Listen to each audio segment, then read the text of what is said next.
మనం నిలబడిన అదే రీతిగా మన పరిశుద్ధ గ్రంథము తెరిచి మత్తయి సువార్త 13వ అధ్యాయము, మత్తయి సువార్త 13వ అధ్యాయము 10వ వచనం చదవబడుచుండగా జాగ్రత్తగా గమనించండి. తరువాత శిష్యులు వచ్చి, నీవు ఉపమాన రీతిగా ఎందుకు వారితో మాట్లాడుచున్నావని ఆయనను అడుగగా, ఆయన వారితో ఇట్లనను, పరలోక రాజ్య మర్మములు ఎరుగుట మీకు అనుగ్రహింపబడి ఉన్నది కానీ వారికి అనుగ్రహింపబడలేదు. కలిగిన వానికి ఇయ్యబడును, వానికి సమృద్ధి కలుగును. లేని వానికి కలిగినది వాని యొద్ద నుండి తీసివేయబడును. మరియు వారు చూచుచుండి చూడరు, వినుచుండి వినకయు గ్రహింపకయునున్నారు. దేవుడికి స్తోత్రములు కలుగును గాక. మీరు చూడండి, తలనుంచండి, కళ్ళు మూసుకొని చిన్న ప్రార్థన చేసుకుందాం. పరిశుద్ధుడా, మహోన్నతుడా, వాక్యమై ఉన్న దేవ, ప్రత్యక్షత అనేటువంటి బండ మీద నీ సంఘాన్ని నేను కడతానని మాటిచ్చున్నావు నాయనా. మేము వ్యక్తిగతముగాను ఈ సంఘముగాను మేమందరము కూడా నీ ప్రత్యక్షతల పైన మాత్రమే కచ్చబడాలని ఆశపడుతూ ఉండగా మా మనోనేత్రములు తెరవమని ప్రార్థిస్తూ ఉంటున్నాము. మా హృదయములకు సున్నతి చేయమని ప్రార్థిస్తూ ఉంటున్నాము. మేము గ్రహింపగలిగినటువంటి ప్రభ గొప్ప శక్తిని పొందుకున్నట్లు అధికమైన పాలనని పరిశుద్ధాత్మ అనుగ్రహించమని ప్రార్థిస్తూ ఉంటున్నాము. నాయనా, ఏ చిత్తమునైతే నువ్వు కలిగి ఉన్నావో మా పట్ల అదంతా నెరవేర్పు జరిగించబడినట్లుగా దయచేసి మమ్మల్ని అందరినీ ఒకసారి జ్ఞాపకం చేసుకోమని ప్రార్థిస్తూ ఉంటున్నాము. మేము చేస్తున్న ప్రయాణాలు ఈ సమస్తమును కూడా నీ ఆత్మ మాలో లంగరు వేసినట్టుగా మమ్మల్ని లాగుతున్నందుకే మేము ఈ స్థలంలో సమకూర్చబడి ఉన్నాము నాయన. దయచేసి మా సమస్తమును కూడా తృప్తిపరచగలిగేటువంటి స్థాయిలో మా హృదయం అంతా నీ వాక్యము చేత, నీ ప్రత్యక్షతల చేతను నింపి మమ్మల్ని స్థలం వదిలి వెళ్ళినప్పుడు ప్రభువా, నిజంగా నీ ఆత్మను బట్టి ఆనందపడు ప్రజలుగా ఇక్కడి నుంచి వదిలి వెళ్ళేటువంటి భాగ్యముకు దయచేయమని, బోధింపదగిన ఆత్మ నాకును, గ్రహింపు శక్తి నీ ప్రియమైన పిల్లలకును, ఈ యొక్క వాతావరణం అంతటిని కూడా, ఈ చుట్టూ పరిస్థితులను కూడా నీ ఆత్మచేత నీవే కమ్మి నీ ఆధీనంలో ఉంచుకోమని ప్రభువైన యేసుక్రీస్తు నామములో ప్రార్థన చేయుచున్నాము. ఆమేన్. కూర్చో.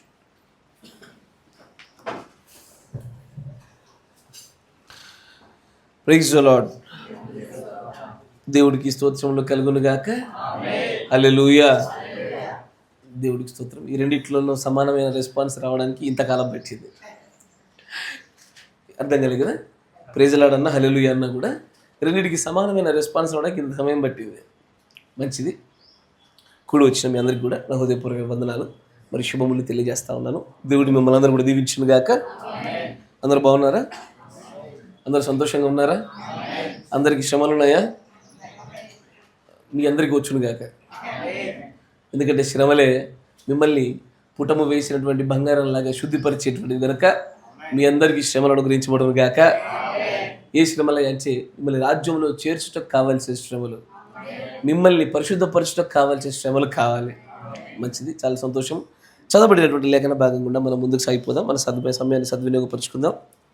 తర్వాత శిష్యులు వచ్చి, నీవు ఉపమాన రీతిగా ఎందుకు వారితో మాట్లాడుచున్నావని ఆయనను అడుగగా, ఆయన వారితో ఇట్లా, నేను పరలోక రాజ్య మర్మములు ఎరుగుట మీకు అనుగ్రహింపబడి ఉన్నది కానీ వారికి అనుగ్రహింపబడలేదు. ఇప్పుడు జాగ్రత్తగా గమనించండి. దేవుడు తన పరిశుద్ధ గ్రంథంలో తన పరిశుద్ధుల యొక్క ప్రవక్తల నోట పలికింపిన ప్రతి మాట కూడా ఒక ప్రత్యేకమైనటువంటి ఒక ప్యాటర్న్ కలిగి ఉంటుంది. జాగ్రత్తగా గమనించాను. కాసేపు దేవుడు నాకు అనుగ్రహించినటువంటి చదివేటప్పుడు గ్రహించగలిగే ప్రత్యక్షతలో ఒక చిన్న ఉదాహరణ మీకు అప్పచెప్తాను, so that it may help you. దేవుడు ఏ విషయాన్ని నేరుగా చెప్పడు, ఏ సంగతిని కూడా అది ఏమై ఉన్నదన్న విషయాన్ని తెలియపరచడు. ఆయన తెలియపరిచేటప్పుడు కొన్ని ప్రత్యేకమైన విధానాలు వాడుతూ ఉంటారు. ఒకటి అపోజిట్ వే ఆఫ్ ఎక్స్ప్లెయినింగ్. అంటే మీకు అర్థమయ్యే భాషలు చెప్పాలంటే, ఇప్పుడు ఉదాహరణకి ఈ అబ్బాయి ఉన్నాడు. ఈ అబ్బాయి మీకు పరిచయం లేదు. జాగ్రత్తగా గమనించాలి. ఇక్కడ మీరు ముద్రల్ని పెడతారా, మర్మాల్ని పెడతారా, దేవుడు ఏ వాక్యానైనా పెట్టండి, నేను చెప్పే ఉదాహరణ కొంచెం గట్టిగా పట్టుకునే ప్రయత్నం చేయండి. ఈ అబ్బాయిని గురించి మీకేం అవగాహన లేదు. నేను ఇప్పుడు ఈ అబ్బాయిని గురించి మీకు తెలియపరచాలని ఆశపడుతున్నాను, మీరు తెలుసుకోవాలని ఆశపడుతున్నారు. నేను అన్నాను, ఈ అబ్బాయి చెడ్డవాడు మాత్రం కాదు, ఈ అబ్బాయి అస్సలు పని తప్పించుకోడు, ఈ అబ్బాయి అస్సలు లేటుగా రాడు. నేను మీకు ఏం చేశానంటే, ఒక నెగిటివ్ వేలో ఈ అబ్బాయిని గురించి నేను వ్యక్తపరుచున్నట్టుగా మాట్లాడినా, అండర్లైనింగ్లో అతను ఏమయ్యాడో మీకు తెలియపరిచాను. ఇప్పుడు ఇంతకు అబ్బాయి గురించి చెప్పండి. ఈ అబ్బాయి మంచోడు, సమయానికి వస్తాడు, పనులు బాగా చేస్తాడు. ఇది నా ఉద్దేశం యాక్చువల్గా. కానీ నేను ఇలాగ తెలియపరచాలనుకోలే. తెలియపరచాలనుకున్న సమాచారం అదే, విధానం మాత్రం అది కాదు. చాలా చోట్ల దేవుడు అలాగే చేస్తాడు. ప్రవక్త కూడా ద లా ఆఫ్ కాంట్రాస్ట్ని ఎక్స్ప్లెయిన్ చేసే విధానం అదే. పరస్పర విరుద్ధ చట్టముల గురించి మాట్లాడుతూ కొన్ని సంగతులు గ్రహించుటకు అపోజిట్గా ఉన్న సంగతుల గురించి ఎక్కువగా తెలుసుకోగలగాల. మీరు దేవుడి ముద్రను గురించి బాగా తెలుసుకోవాలంటే మృగం యొక్క ముద్రను గురించి కూడా బాగా తెలిసి ఉండాలా. మీరు వింటున్నారా? జాగ్రత్తగా గమనించండి. ఎందుకంటే మీరు వ్యక్తిగతంగా బైబిల్ చదువుతున్నప్పుడు కూడా మీకు కొత్త ప్రత్యక్షలు మీరు ఎదగాలని ఆశపడుతున్నాను నేను. సాధారణంగా పాస్టర్లు ఇట్లాంటి చెప్పరు. పేపర్ లీక్ చేసుకోరుగా, రేపు పొద్దున వాల్యూ తగ్గిపోద్దని. బట్ పర్వాలేదు, మనకు దేవుడి కృపను బట్టి ఊట కాబట్టి వస్తూనే ఉంటాయి అది. అయితే నెగిటివ్ వే ఏదైనా సరే అపోజిట్ సైడ్లో ఉన్న దాని గురించి ఎక్కువైనటువంటి స్టడీ, ఎక్కువైన సమాచారము, దానికి అపోజిట్గా ఉండేటువంటి అది మంచైనా చెడైనా దాని గురించి అధికమైన సమాచారం మనకు బయలుపరుస్తాడు ఆయన. అందుకే మీరు చూస్తుంటే 7 ముద్రల్లో కూడా వధువును గూర్చిన సమాచారం ప్రస్తావించబడిన దాంట్లో చూస్తే తక్కువగా ఉన్నట్టుండి ధర్మ విరోధి గురించి ఎక్కువ కనబడుద్ది. సార్ ఎందుకు ధర్మ విరోధి గురించి ఎక్కువ తెలుసుకుంటున్నామంటే the more you know about him, నీ గురించి కూడా ఎక్కువ తెలుసుకోగలుగుతావు. ఇక్కడ నెగిటివ్ వే ఆఫ్ ఎక్స్ప్లెయినింగ్, ఇది ఒక పద్ధతిని దేవుడు అనేకమైన చోట్ల లేఖనాలు కూడా ఇదే వాడుతూ ఉంటాడు. మీకు వెలుగుని గురించి ఎక్కువ తెలియాలా, చీకటి గురించి ఎక్కువ తెలుసుకోండి. వెలుగు గురించి ఆటోమేటిక్గా తెలిసిపోతుంది. కరెక్టేనా? దేవుడు మీకు పరలోకాన్ని గురించి తెలియపరచడం కొరకు నరకాన్ని గురించి బాగా ఎక్స్ప్లెయిన్ చేశాడు ఆయన. కొత్త నిబంధనల పరలోకము అన్న పదం కంటే నరకం అన్న పదాన్ని ఎక్కువ వాడిండు ఆయన. మీరు వింటున్నారా? మీకు తెలుసుగా, is explaining more about the hell. ఎందుకంటే నరకాన్ని గురించినటువంటి ఎక్కువ ఎక్స్ప్లెనేషన్ మీకు తెలియకుండా నెగిటివ్ వే ఆఫ్ ఎక్స్ప్లెనేషన్లో పాజిటివ్లో పరలోకాన్ని గురించి తెలియపరుస్తుంది. అందుకే ప్రవక్త గారు నిజంగానే భవిష్యత్తు గృహమైన వర్తమానం చెప్పగానే ప్రజలకు కొత్తగా అనిపించింది. అరే, ఇలాంటి బోధ ఎప్పుడు వినలేదే. అర్థమైన వాళ్ళ సంఖ్య కూడా చాలా తక్కువ మంది మాత్రమే గ్రహించగలిగారు. ఎందుకంటే అది నేరుగా ప్రస్తావించబడిన దాంట్లో లేని సంగతుల్ని ద లా ఆఫ్ కాంట్రాస్ట్ కూడా నెగిటివ్ వేలో చూసి వాటిని ఎక్స్ప్లెయిన్ చేయగలిగారు ఆయన దేవుడి యొక్క ప్రత్యక్షత ద్వారా. ఇది ఒక పద్ధతి. ఇది నెగిటివ్ వే ఆఫ్ ఎక్స్ప్లెయినింగ్. అంటే పరస్పర విరుద్ధ చట్టంలో విరుద్ధమైన దాన్ని చూసినప్పుడు దానికి విరుద్ధంగా ఉన్న మరొకటి బాగా అర్థమవుతుంటే కనపడుతూ ఉంటుంది. కరెక్టేనా? ఇప్పుడు వీళ్ళిద్దరు ఉన్నారు. వీళ్ళిద్దరు వేరు వేరు విరుద్ధమైన వ్యక్తులు. కానీ ఈ అబ్బాయి అంటే నాకు బాగా ఇష్టం. ఎందుకు ఇష్టం అంటే నాతో పాటే ఉంటాడు, నేను చెప్పిన పని అయిపోయేదాకా చేస్తాడు, ఇతడు అన్ని విషయాల్లో నేనేం చెప్పినా వింటాడు అని చెప్పా. అంటే ఇప్పుడు అతని గురించి చెప్పండి, వినడు, వెంబడించడు, ఆల్రెడీ మీకు అర్థమైపోతుంది. అతన్ని గురించి నేను ప్రస్తావించలే, అయినా తెలిసిపోయింది. మీరు వింటున్నారా? ఎగ్జాక్ట్లీ ఇదే పద్ధతితో పాటు మరో పద్ధతి ఉంటుంది, జాగ్రత్తగా గమనించాలి. ఇప్పుడు ఈ 3 అమ్మాయిలు ఉన్నారు, మీకు కనబడుతున్నట్టు ఈ అమ్మాయిల పేరు చెప్పా. 3 ఉన్నారు. ఈ 3 గురించి మీకు ఏ అవగాహన లేదు. ఫస్ట్ టైం కలిశారు. ఈ 3 గురించి మీకు నేను చెప్పాలనుకుంటున్నా. కానీ 3 ఈ అమ్మాయి పేరు, ఆ అమ్మాయి పేరు నేను ఇంట్రొడ్యూస్ చేయట్లే. నేనేం చేస్తా ఉన్నానంటే వీరు ఏమై ఉన్నారన్న సంగతి నేరుగా చెప్పకుండా నేను విభాగింపబడిన కొన్ని అంశాల భాగాల కూడా చెప్తున్నా. ఎలా చెప్తానో చూడండి. బాగా వంట చేసేది ఎవరయ్యా అంటే ఇగో ఈ లాస్ట్ అమ్మాయి, ఈ ఫస్ట్ అమ్మాయి అని చెప్పా. మంచిగా గమనించాలి, నిజంగా చేయరు కానీ కాసేపు.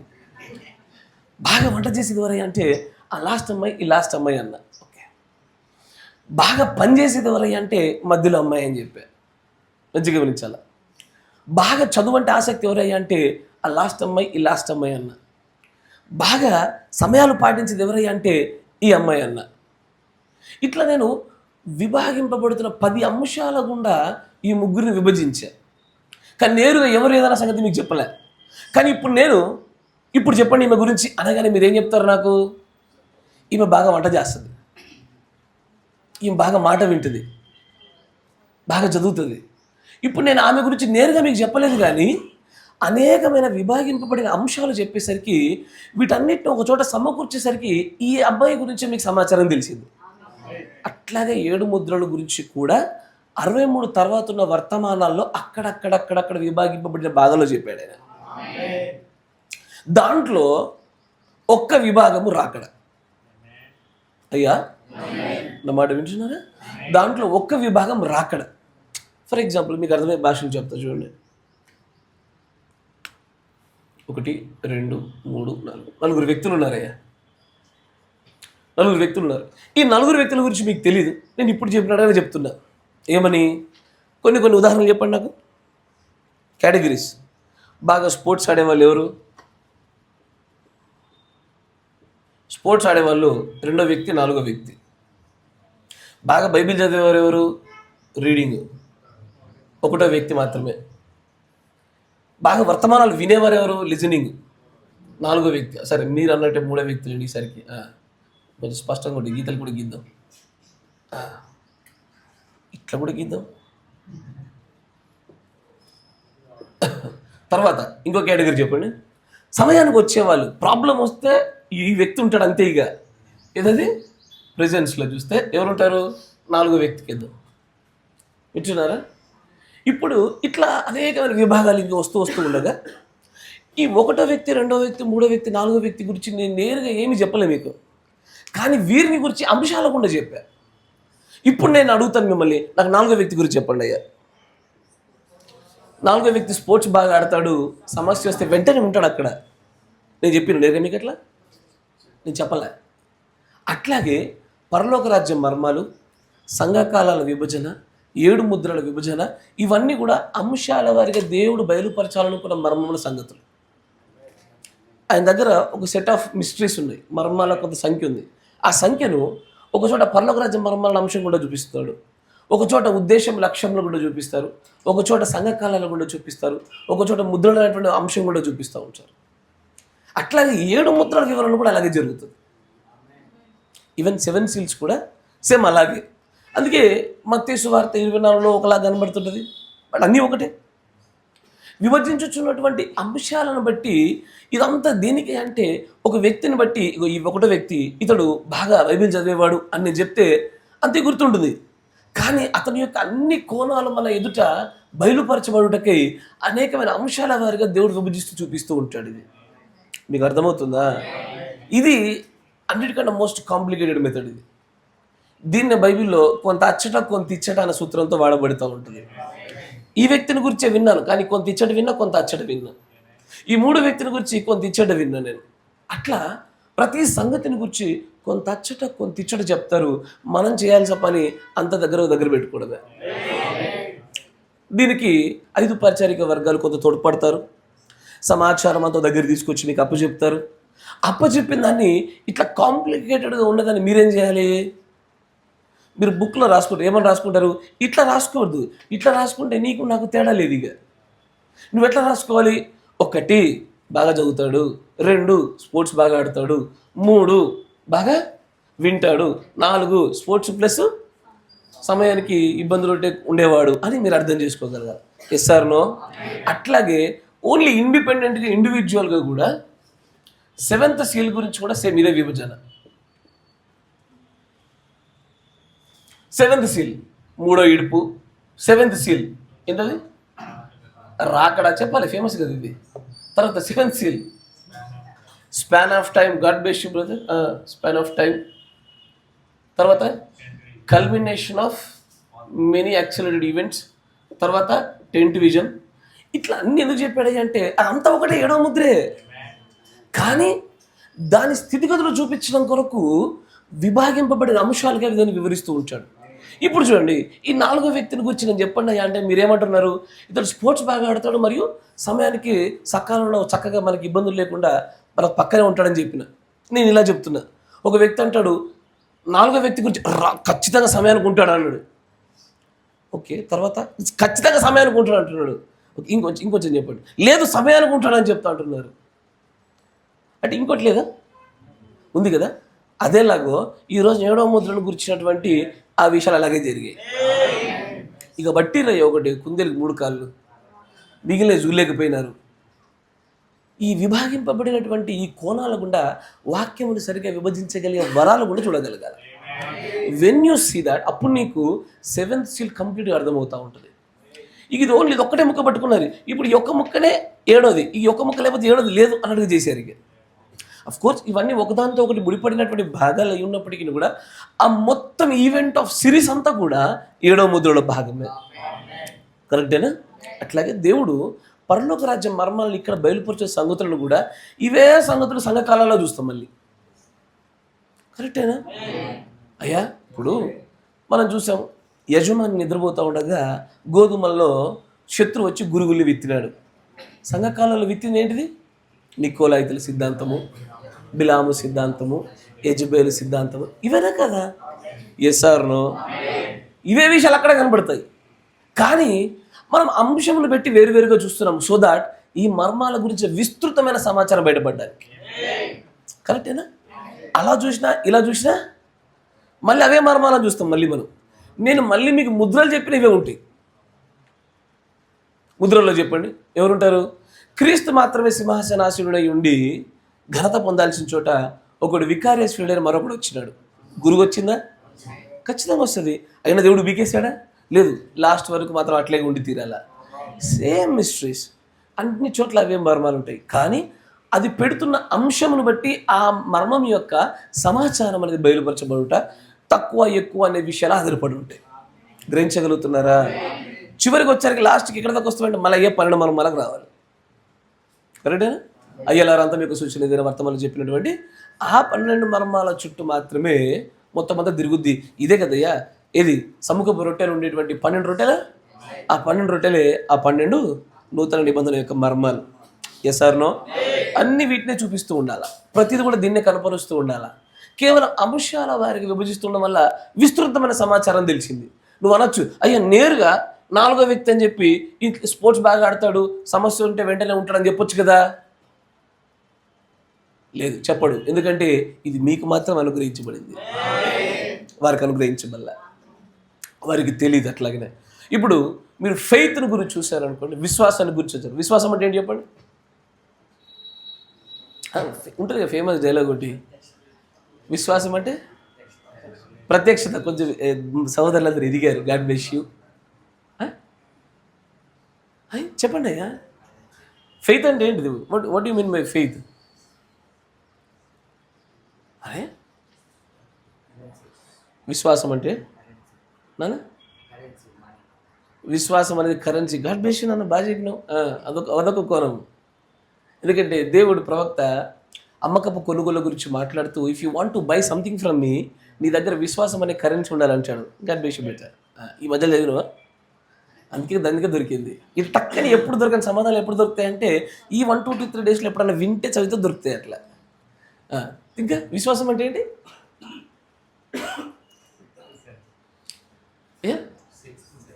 చూసారు ఎంత బాగా చెప్తున్నారు. విశ్వాసం అంటే కరెన్సీ, 6th సెన్స్. ఇంకొకరు ఏం చెప్పారు? Revolution. Of course faith is a revolution. ఇంకోటి మన ఫేమస్ ఉంటుంది కదా, పాతకాల అది ఉంటుంది. ఏంటది? పాతకాల ప్రత్యక్షత, నిరీక్షింపబడి యొక్క చెప్పరా మీరు? అరే పునాదులు మర్చిపోతున్నారు ఏంటయ్యా? ఓకే, నిరీక్షింపబడి యొక్క నిజస్వరూపం. 2 తర్వాత 4 అయినాయి. ఇంకా what is faith? Faith is a fruit, faith is a gift కదా. ఆత్మ ఫలాల్లో ఉంటుంది, ఆత్మ వరాల్లో కూడా ఉంటుంది. ఎస్ఆర్నో? ఇప్పుడు వీటన్నిటి సమకూర్చో దగ్గర పెట్టినప్పుడు నేను దీన్ని వరుసక్రమంగా ఫెయిత్ అంటే ఏంటిదన్న విషయం చూసినప్పుడు ఇవన్నీ తీసుకొని రాగలగాలి. అప్పుడు నాకు ఫెయిత్ అర్థమవుతుంది. అంతేగాని నేను నమ్ముతున్నా అని నీకు అంటే సరిపోదు. Faith needs sacrifice. తెలుసా మీకు? ఫెయిత్కి సాక్రిఫైస్ చేసేటువంటి గుణం ఉంటుంది. అట్లా అనేకమైన గుణలక్షణాలు కలిపితే విశ్వాసం అంటే ఏంటో బయటపరచబడుతుంది. అట్లాగే మర్మముల విషయంలో, ముద్రల విషయంలో దేవుడు అవలంబించుతున్న ప్యాటర్న్ గమనించగలగాల. ఈ ప్యాటర్న్ బోధించడంలోనే ఒక్కొక్కరు ఒక్కొక్క రకంగా ఫేమస్ అయ్యారు. God bless them. కొంతమంది అచ్చంగా కొన్నిటే పట్టుకున్నారు.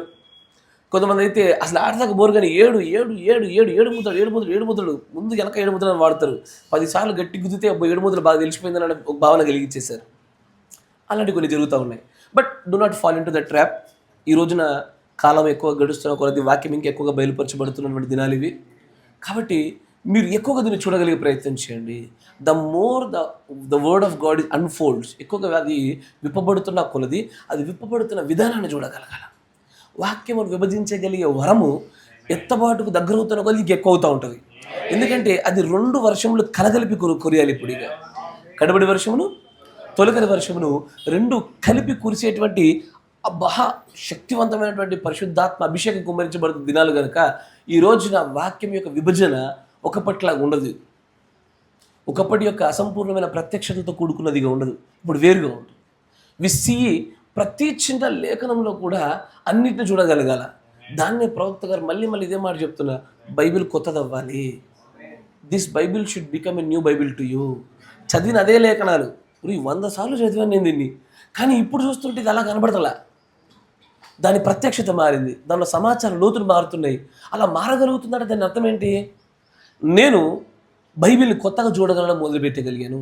ఎప్పుడైతే ఈ విభజనలన్నిటి గుండా నీకు ముద్దలు అర్థమవుతాయో నిజంగా అప్పుడు సీల్స్ని గ్రహించినట్టు గ్రహించబడిన దాని గుండా బైబిల్ చూడగలగల. అప్పుడు పాత నిబంధన నుంచి కొత్త నిబంధన యు టచ్ ఎనీ స్క్రిప్చర్, అంత కొత్తగా కనబడుతుంది, కొత్త అర్థాలు కనబడతాయి. అంత కూడా ఎలా కనబడుతుంది అంటే ముద్రల్లోంచి వివరణ కనబడుతూ క్రీస్తులో చూపించినట్లు కనబడాలి. మళ్ళీ మీరు వింటున్నారా? ఇది జరగాల. అయ్యా మీకు ఇది అర్థమైందా?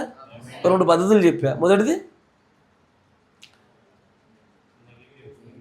బ్యాక్వర్డ్ చేద్దామా, నెగిటివ్ వే ఆఫ్ ఎక్స్ప్లెయిన్, అంటే ద లా ఆఫ్ కాంట్రాస్ట్ని బేస్ చేసుకుని the negative way of explanation, కరెక్టేనా? రెండోది విభాగింపబడుతున్నటువంటి శీర్షికల ద్వారా అనేకమైన సంగతులు వివరించుట. దీని ద్వారా ఇండివిజువల్గా ఏమై ఉన్నదన్న విషయాన్ని మనం చూడగలుగుతాం, కరెక్టేనా? ఇప్పుడు మొదటి ముద్ర ఏంటో చెప్పండి. ఆయన వర్తమానంలోకి వెళ్ళడానికి ముందు త్వరగా 2 నిమిషాలే ఇక ఫాస్ట్గా. మొదటి ముద్రము సం, అంతేనా? ఫిక్స్ అయిపోయింది, ఒకటి అక్కడ దొరికింది. తర్వాత చెప్పరా అయ్యా? మొదటి ముద్ర ఏంటి? మొదటి ముద్ర అంటే ఏంటి చెప్పండి.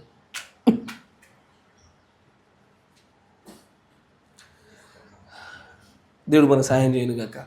ఇప్పుడు నేను చెప్పిన పరలోకరాజు ఉపమానాల్లో చూడండి, మొదటి ముద్ర ఏమైంది?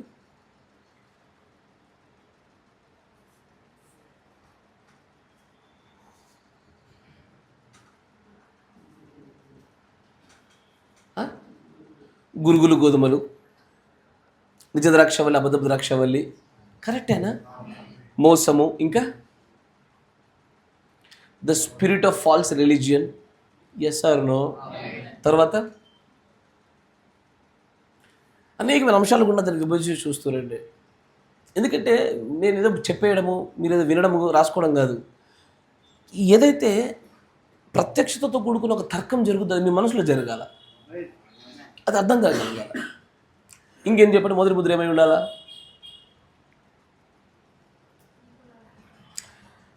నికోలాయితుల క్రియలు, okay, God bless you, fine. ఇప్పుడు 7 సంఘకాలాన్ని 4 ముద్రల్లో విభజించినారు, ఎస్ ఆర్ నో? మొదటి ముద్రకి ఎన్ని సంఘకాలాలు?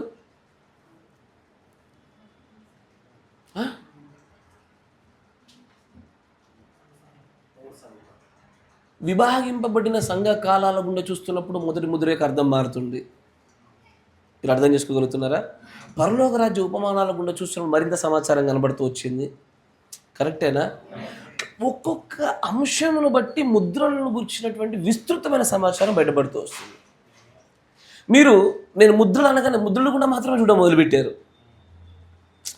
మన బ్రెయిన్ అట్లా వైరింగ్ అయింది, అట్లా రీవైరింగ్ చేయాలి ఒకసారి. దాన్ని ఏం చేయాలంటే నేను ముద్రలు అనగానే దాన్ని మీరు పరలోక రాజ్యం మర్మాల గుండా చూడండి, తర్వాత మిగిలిన మర్మాల ధర్మ విరోధ సంబంధమైన మర్మం గుండా చూడండి, వివాహ మర్మం గుండా చూడండి, ఎగ్జాక్ట్లీ. మళ్ళీ అంతేకాకుండా 7 ముద్రలోనే ప్రస్తావించబడే సంగతుల గుండా చూడండి.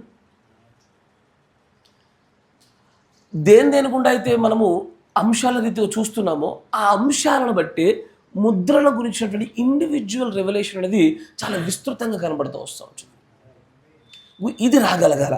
The day you reach this, ఎప్పుడైతే నేను చెప్పిన స్థాయి మీకు వస్తుందో, అయ్యా మీరు అప్పుడు ముద్రని పక్కగా గ్రహించగలిగినట్లు, అప్పుడు నా అవసరం మీకు ఎక్కువ ఉండదు. ఇక నా అవసరం మీకు ఎక్కువ ఉండదు. నేను కేవలం అక్కడక్కడ డాట్లు ఇస్తే చాలు, మీరే ముగ్గులు వేసుకుంటారు, ఇక మీరే చుక్కలు కలిపేస్తారు, అంత ఎక్స్పర్ట్స్ అవుతారు. నిజంగానే సరిపోతుంది. ఆ ప్రత్యక్షత స్థాయి, ఆ ప్రత్యక్షత కోణంలోకి రాగలగాల. ఇదే మనల్ని సంఘశాఖ నుంచి వేరు చేసింది. వారు దీనిని వ్యక్తిగతంగానే చూస్తారు. వ్యక్తిగతంగా చూడడం వల్ల ఇన్ని సంఘశాఖలు విభజించబడ్డాయి. కరెక్టేనా?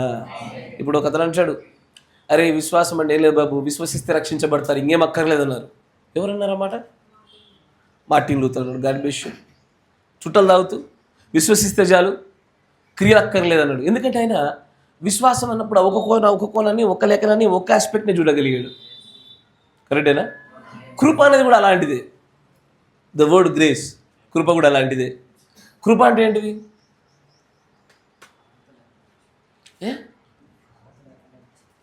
అర్హత లేకుండా ఇచ్చేది ఒకటి,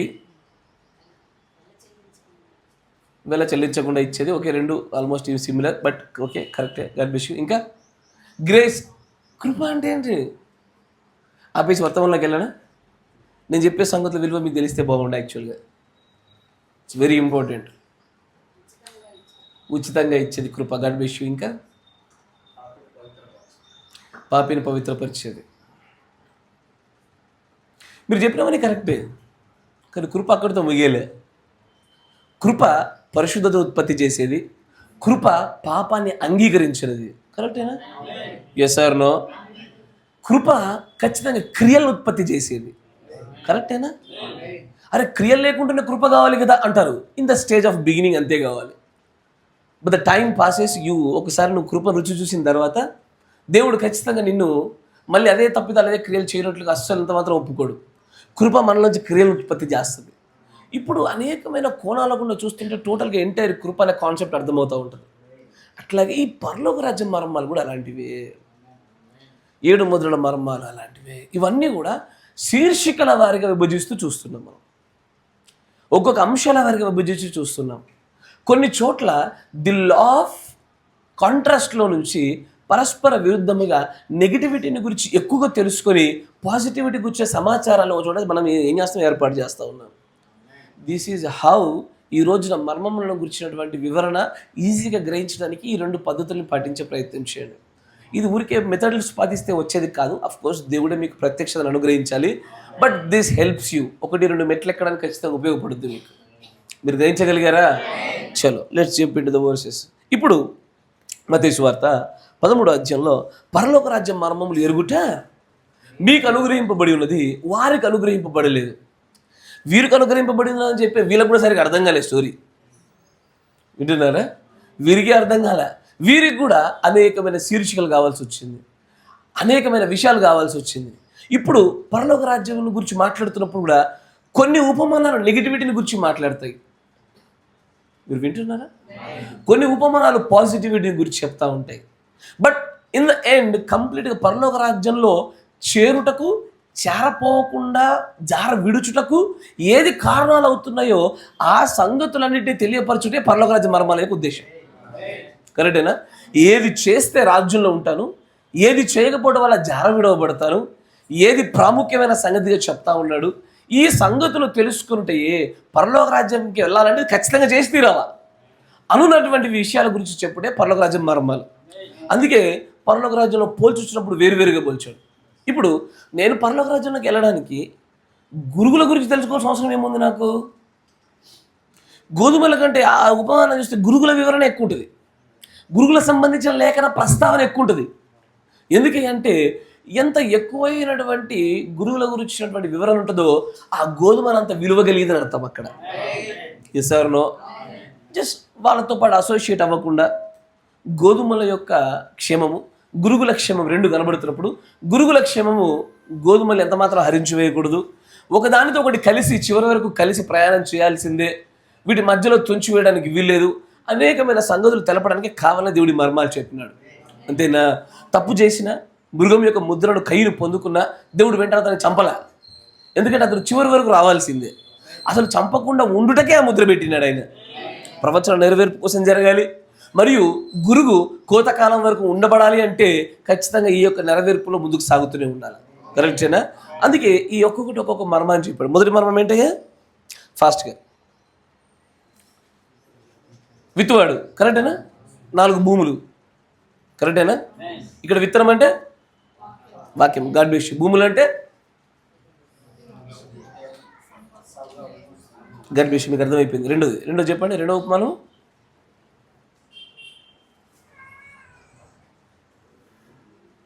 సెకండ్ మళ్ళీ విత్తనమే, మంచి నల్లపన్న విత్తనమా? గురుగులు గోధుమలు రెండోది కరెక్టేనా? దాంట్లో గోధుమలు మనము, గురుగులు గురుగులు ఎవరు?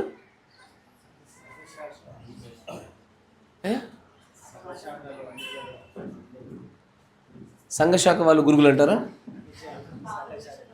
అమ్మా? వేషధారణ వాళ్ళు అన్యుల,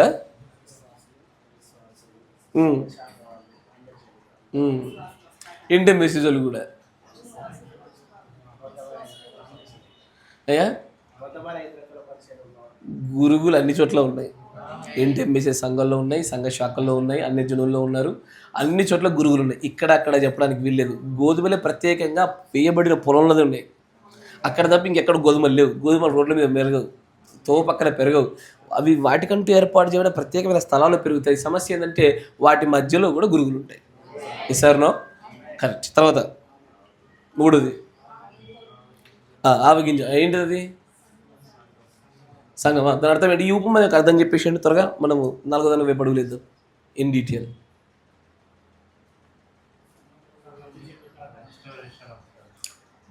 రెస్టోరేషన్ ఆఫ్ ద ప్లాంట్.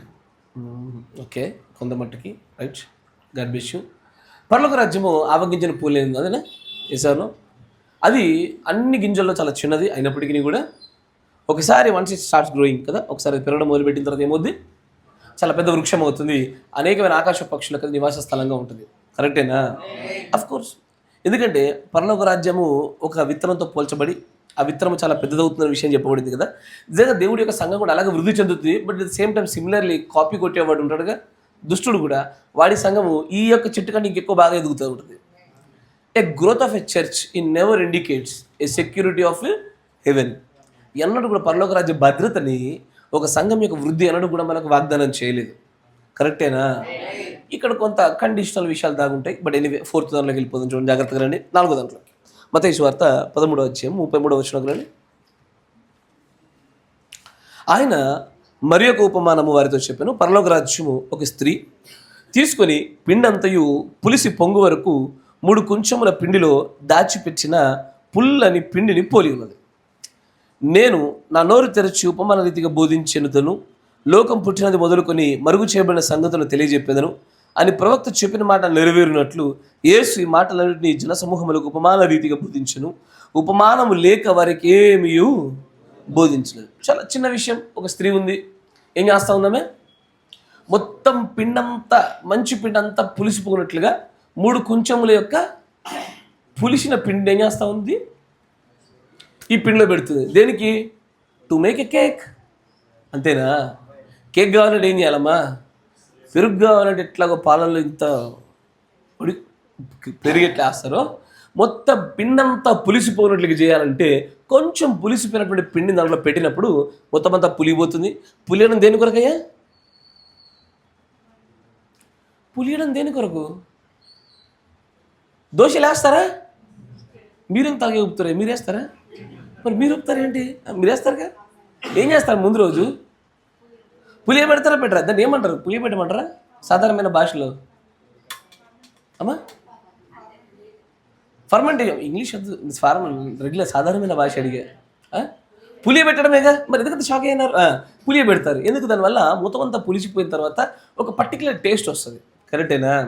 కానీ పులియడం అనేది బేకరోడికి మంచిదే కానీ బైబిల్ వాళ్ళకి మంచిది కాదు. సార్ ఎందుకు మంచిది కాదంటే బైబిల్లో పులియడం అనేటువంటి దాన్ని చాలా తప్పుగా చూస్తారు.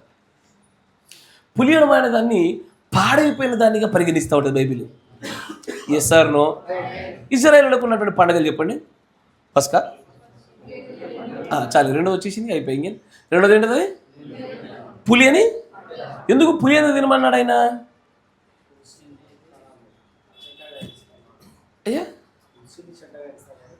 యాక్చువల్లీ పులిసేదానికి మంచి మంచి వంటకాలు అవుతాయి. కానీ పులిని దేనికయ్యా అంటే తన దేహము భూస్థాపనలో ఉన్నప్పుడు అది కుళ్ళిపోలేదు అని చూపించుటకు సాదృశ్యంగా పులిన రొట్టెల పండుగని చేస్తారు. కరెక్టేనా? పులియడము అంటే మరణము, పాడైపోవడము, చెడిపోయినది. ఎస్ఆర్నో? మళ్ళీ ఈ పులిసింది ఎన్ని కుంచాలు? తాను కలిపిన పిండంతా కూడా మంచిది, ప్యూర్. ఫ్రెష్ది అదంతా కూడా. దాంట్లో ఈ 3 ఏం చేస్తూ ఉందంటే ఆమె పులిసినటువంటి ఈ 3 కొంచెముల పిండిని జోడిస్తూ ఉంది. ఇక్కడ మాట్లాడుతుంది ఏ స్త్రీ గురించి అంటే దేవుడి యొక్క వధువు సంఘం అనే స్త్రీ గురించి కాదు అయ్యా, దేవుడి యొక్క వధువు సంఘం గురించి మాట్లాడుతుంది. ఏ స్త్రీ గురించి మాట్లాడుతుందంటే మహావేశ్య అని పిలువబడే స్త్రీ గురించి మాట్లాడుతున్నాడు ఆయన. మహావేశ్య, దాని పిల్లలు అతల్యలు అని చెప్పబడుతున్న ఆ సంఘాల గురించి మాట్లాడుతున్నాయి. అవి ఏం చేస్తాయంటే దేవుడి యొక్క జీవము గల సజీవ వాక్యమైనటువంటి ఆ పిండికి త్రిత్వమును జోడించేవి. ఇస్తారనో కరెక్టేనా? ఇన్ని మర్మాలు ఉంటే త్రిత్వం మీద పడతారేంటయ్యా మీరు? ఇప్పుడు కూడా బాధల త్రిత్వంలోనే ఉందయ్యా. ఎందుకో తెలుసా? దేవుడు ప్రవక్త ఏమన్నాడు? రాకడ గురించి డిస్ప్యూట్స్ ఉన్నాయి. Of course this is not pertaining to the salvation. It's okay, you may have different opinions. ఒక్కొక్కరికి ఒక్కొక్క రకమైన ఉద్దేశాలు ఉండొచ్చు. ఇట్స్ ఓకే, పర్వాలేదు అని అన్నాడా? కరెక్టేనా? తర్వాత ప్రభురాత్రి భోజన సంబంధమైన విషయాల్లో కూడా వ్యత్యాసాలు ఉన్నాయి. దాని గురించి కూడా ప్రవక్త అంటాడు ఓకే, అన్లెస్ అది పాపముగా మలచబడక మునుపు ఒక్కొక్కరికి ఒక్కొక్క డిఫరెంట్ ఒపీనియన్స్ వల్ల ఇది still not pertaining to the salvation, రక్షణకు సంబంధించింది కాదు కనుక ఇట్స్ ఓకే అన్నాడు. అంటే మొత్తానికి ఉన్న సిద్ధాంతాలన్నిటిలలో బైబిల్ యొక్క అంశాలలో రక్షణను సంపూర్తి చేసే అంశాలు మాత్రం చాలా ప్రాముఖ్యమైనవి. హైయెస్ట్ ప్రియారిటీ వాటిని ఏమన్నాడు? వెయిటియర్ మ్యాటర్స్ అన్నాడు. యేసుప్రభు అన్న మాట ఏంటిది? వెయిటియర్ మ్యాటర్స్ అని పిలిచాడు. ఎసారో గుర్తున్న వర్తమానము వెయిటియర్ మ్యాటర్స్. ఇప్పుడు ఆ వెయిటియర్ మ్యాటర్ని నల్లిఫై చేసేదే త్రిత్వం. కరెక్టేనా? అసలు సిసలైన మేజర్ డాక్ట్రిన్, అసలు పరలోక రాజ్యంలోనికి వెళ్ళడానికి కావాల్సిన అత్యంత బరువైనటువంటి వెయిటియర్ ఏదైతే సంగతి ఉందో, అంశం ఉన్నదో, దాన్ని నల్లిఫై చేస్తుంది, శూన్యం చేస్తుంది. ఎట్లాగా? ఇప్పుడు నేను రక్షణ తీసుకోవాలా, ప్రభు అయిన యేసుక్రీస్తు నామమే సరైనదనియు, ఆయన ఒక్కడనియు, ఆయన ముగ్గురు కాదనియు నేను నమ్మి బాప్తిసం తీసుకొని నేను ముందుకు సాగాలి, అప్పుడే నా బాప్తిసం చెల్లుద్ది. ఇప్పుడు అన్ని మర్మాలు సరిగ్గా ఉన్నాయి ఎక్సెప్ట్ ఈ త్రిత్వమైన మర్మము నాలో చొప్పించబడ్డదనుకో, ఫస్ట్ ఆఫ్ ఆల్ నా రక్షణ చెల్లుబాటు కాదు. కరెక్టేనా? ఎస్ సార్, నా రక్షణ చెల్లుబాటు కాకుండా నేను 1000 మర్మాలు తెలుసుకుంటే ఏం లాభం? మొత్తం పోయింది. మిగిలినటువంటి నా మంచి పిండి అంతటిని కూడా ఈ త్రిత్వం అనేటువంటి పులిసిన 3 కొంచెముల పిండి మొత్తాన్ని పాడు చేసేసింది. అత్యంత ఘోరమైనటువంటి భయంకరమైన సిద్ధాంతం ఏదైతే అంటే త్రిత్వమే. దీని తర్వాత చాలా ఉన్నాయి. చనిపోయిన పరిశుద్ధులకు ప్రార్థనలు చేయుట, అంతేకాకుండా అబ్సల్యూట్లీ పాపక్షమాపణ పత్రాలు ఇచ్చుట, నవీన ప్రార్థనలు చేయుట, స్త్రీని దేవతగాను లేకపోతే దేవుడి యొక్క తల్లిగా ఆరాధించే స్థాయికి తీసుకెళ్ళుట, వీటన్ని విషయాలు మీరు చూస్తుంటే అన్నిటికీ మూలము త్రిత్వం దగ్గరే ప్రారంభమవుతుంది. కరెక్టేనా? త్రిత్వం వాడచ్చు మనం? అసలు త్రిత్వం మనకు సంబంధించిందేనా? ఒకవేళ ఒక వ్యక్తి త్రిత్వాన్ని నమ్మకపోతే అతడు దేవుడు తానే స్వయంగా చేయబూనుకొని ఉన్నటువంటి ఉద్దేశాలను అంగీకరించినట్లు. ఏ త్రిత్వాన్ని నమ్ముతున్నామయ్యా అంటే దేవుడే 3 కార్యాలయాలుగా ఉన్నాడు కానీ ముగ్గురుగా లేడు అన్న స్పష్టతలోనే మనం నిలబడి ఉన్నాం. త్రిత్వాన్ని అయితే నమ్మొచ్చా? ట్రినిటీని వాడచ్చా? ఇప్పుడు త్రిత్వం అనే పాట పాడచ్చా? నేను త్రియేక దేవుడైనా పాడచ్చా? అసలు ఎండెమిసలు పాట పాట భయపడతారు. బికాజ్ ల్యాక్ ఆఫ్ రెవల్యూషన్, ప్రత్యక్షత లోపం వల్ల కారణము. మనం త్రియేకాన్ని పిలుచున్నప్పుడు దాని మీనింగ్ ఏంటయ్యా? దేవుడు 3 కార్యాలయాలు చేశాడే కానీ ముగ్గురుగా లేడని అర్థం అక్కడ. కానీ సంఘశాఖ సహోదరులు ముగ్గురుగా చేస్తున్నారు. దీన్ని ఏరియనిజం అంటారు. తెలుసా మీకు? ఏరియనిజం. సార్ మళ్ళీ వేరే టాపిక్ వెళ్ళిపోతుంది. ఇజమ్స్ గురించి మాట్లాడి మీకు చెప్తా. దాన్ని ఏరియనిజం అంటారు. ఏరియనిజం కూడా సేమ్ మనలాగే ఇంటర్ మెసేజ్లో మనం నమ్ముతున్న రీతిలానే దగ్గరగా ఉంటుంది. బట్ ప్రవక్త దాన్ని డినై చేస్తాడు. మనం నమ్ముతున్నటువంటి ఈ త్రిత్వ సిద్ధాంత విధాన పద్ధతులు చూస్తుంటే ఏరియనిజంకి చాలా దగ్గరగా ఉంటాయి. బట్ ప్రవక్త దాన్ని ఖండిస్తూ ఇంకొంచెం వేరుగా మనం ఏమై ఉన్నామన్న సంగతి స్పష్టంగా చెప్తారు. సరే, మరొక విషయం. ఇప్పుడు ఈ 3 కొంచెముల పిండిని జోడించి మొత్తం పిండంతటిని, మొత్తం దేవుడి యొక్క జీవంగల సజీవ వాక్యం అంతటిని కూడా ఏం చేసింది? పులియగొట్టేసింది. ఎస్ఆర్నో? బైబిల్లో పులియడం అనే దాన్ని ఎన్నడూ దేవుడు మంచి ఉద్దేశంతో మాట్లాడలే. ఎస్ఆర్నో? మత్తయి సువార్త చూడండి వేగవంతంగా 16వ అధ్యాయము 11వ వచనం చూడండి కొంచెం వేగంగా. వచ్చి మనుష్య కుమారుడు ఎవడని చెప్పుకొచ్చున్నారని తన శిష్యులను అడగగా వారు కొందరు బాప్తిస్మిచ్చి యోహాననియు కొందరు ఎలియానియు, కొందరు ఇర్మియానియు లేక ప్రవక్తలు ఎవరని చెప్పుకుంటున్నారని. అందుకు ఆయన, మీరైతే నేను ఎవరని చెప్పుకుంటున్నారని వారు అడిగారు. అందుకు సీమోను పేతురు,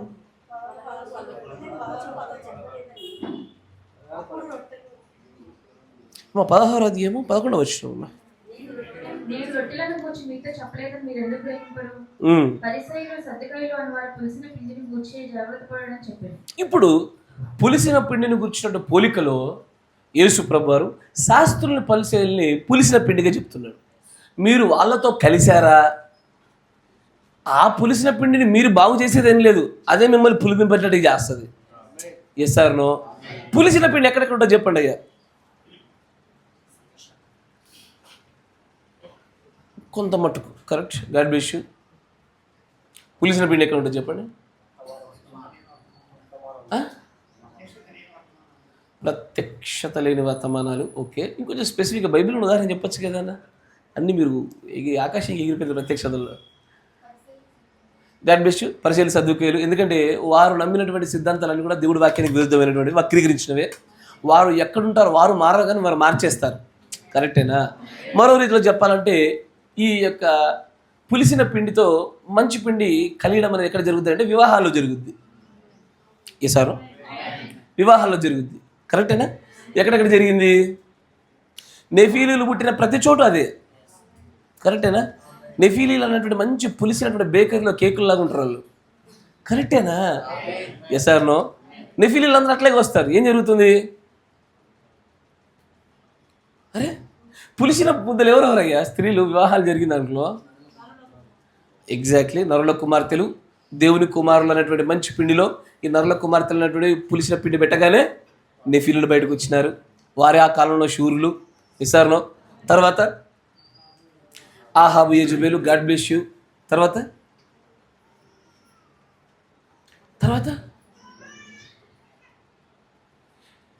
అది నాకు వచ్చిన సలహా ఇస్తా. ఏంటి అంటే ప్రవక్త గారు చెప్పింది, a believer should marry a believer. ఒక విశ్వాసి మరో విశ్వాసిని పెళ్లి చేసుకోవాలి. Yes or no? ఎందుకని?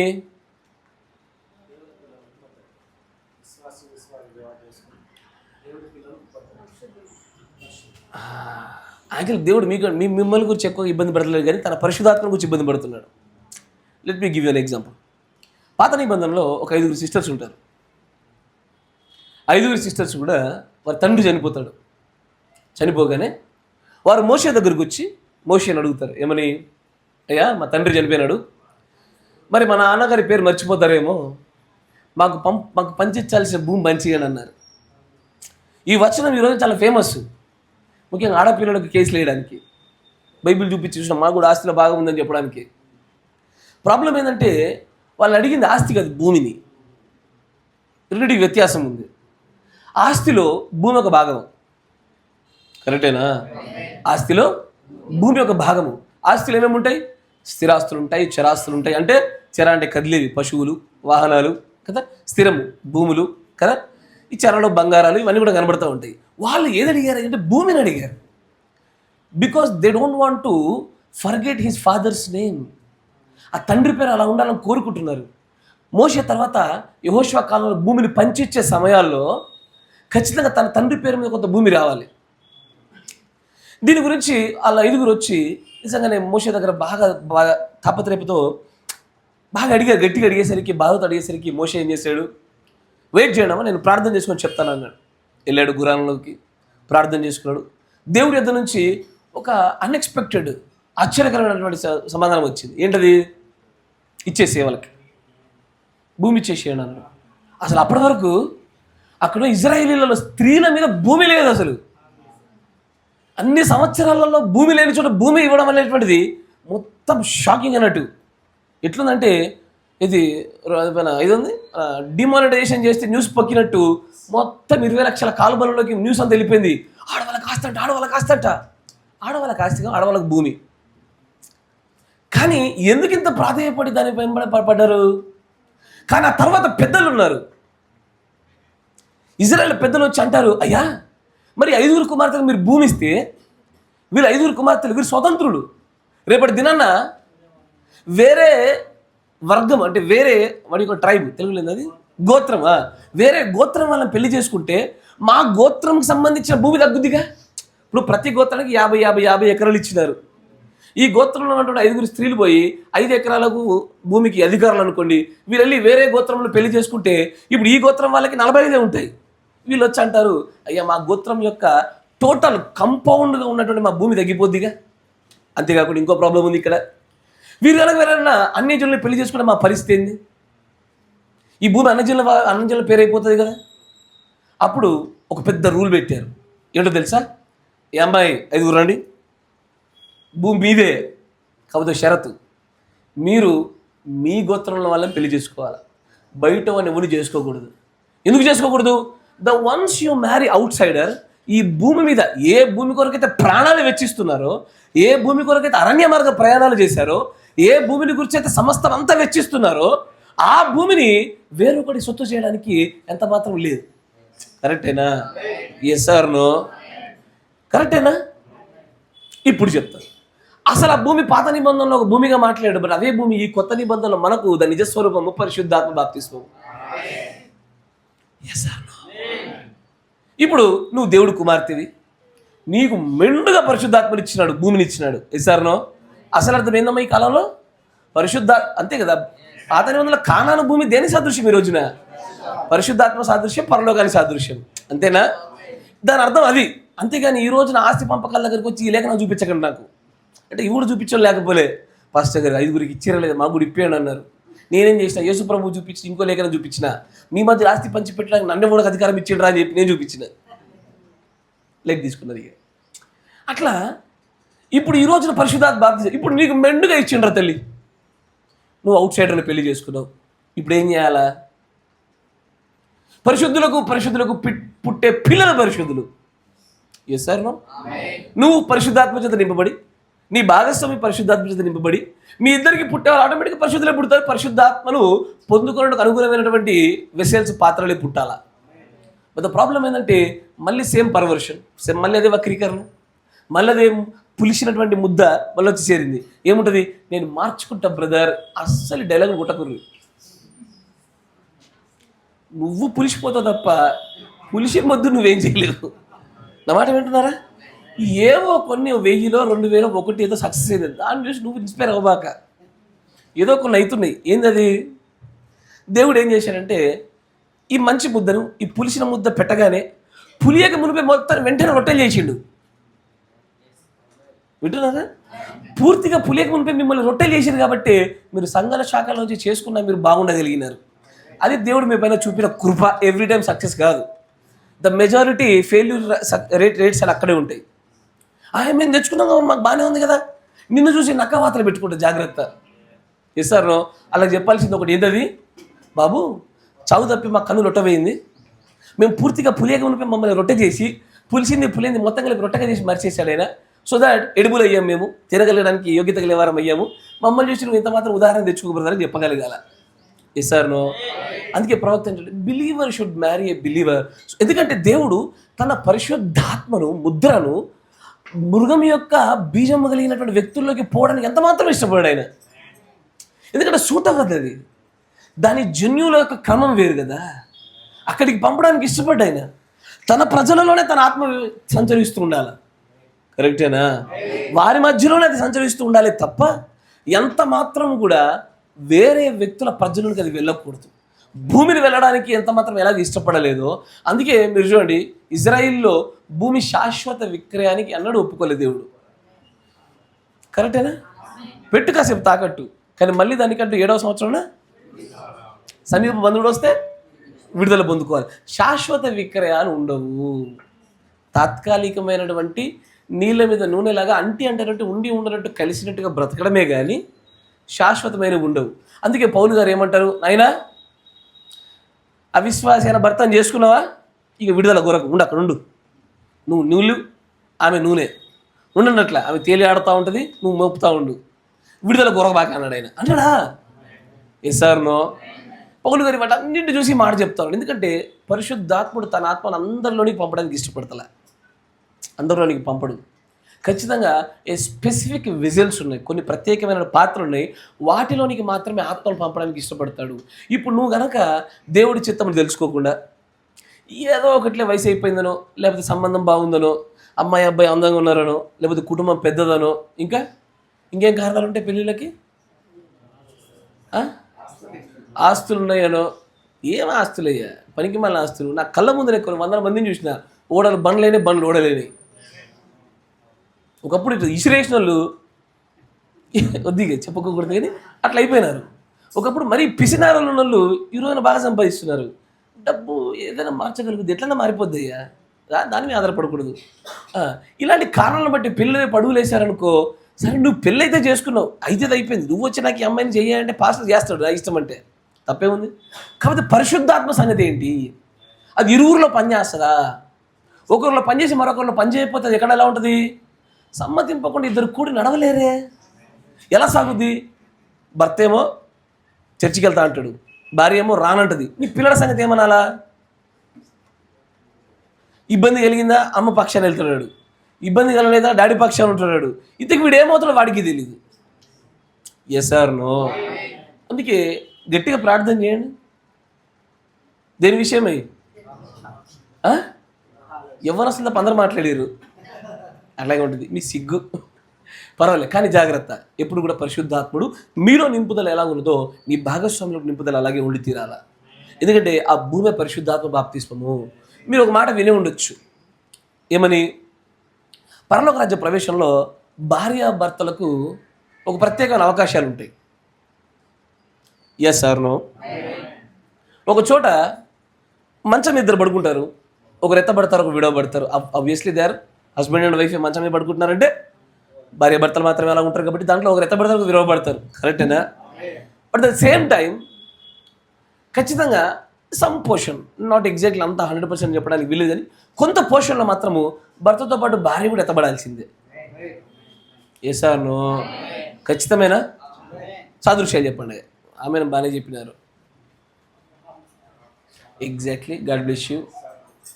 ఇంకా అంతే, గాడ్ బ్లెస్ యూ. ఇక అయిపోయింది, మీరు రిటర్న్ నేను అడుగుచుంటే ఇక ఈ మొత్తానికి అందరికి తెలుసుకోవడం మన ప్రాముఖ్యమైన ఉద్దేశం. ఎవరు చెప్తే ఉంది, అంతేనా? ఖచ్చితంగా కొన్ని చోట్ల ఆ ఉద్దేశాలు చెప్పాడు, కానీ కొన్ని చోట్ల లోతు ఉప్పు స్తంభం ఉంటుంది.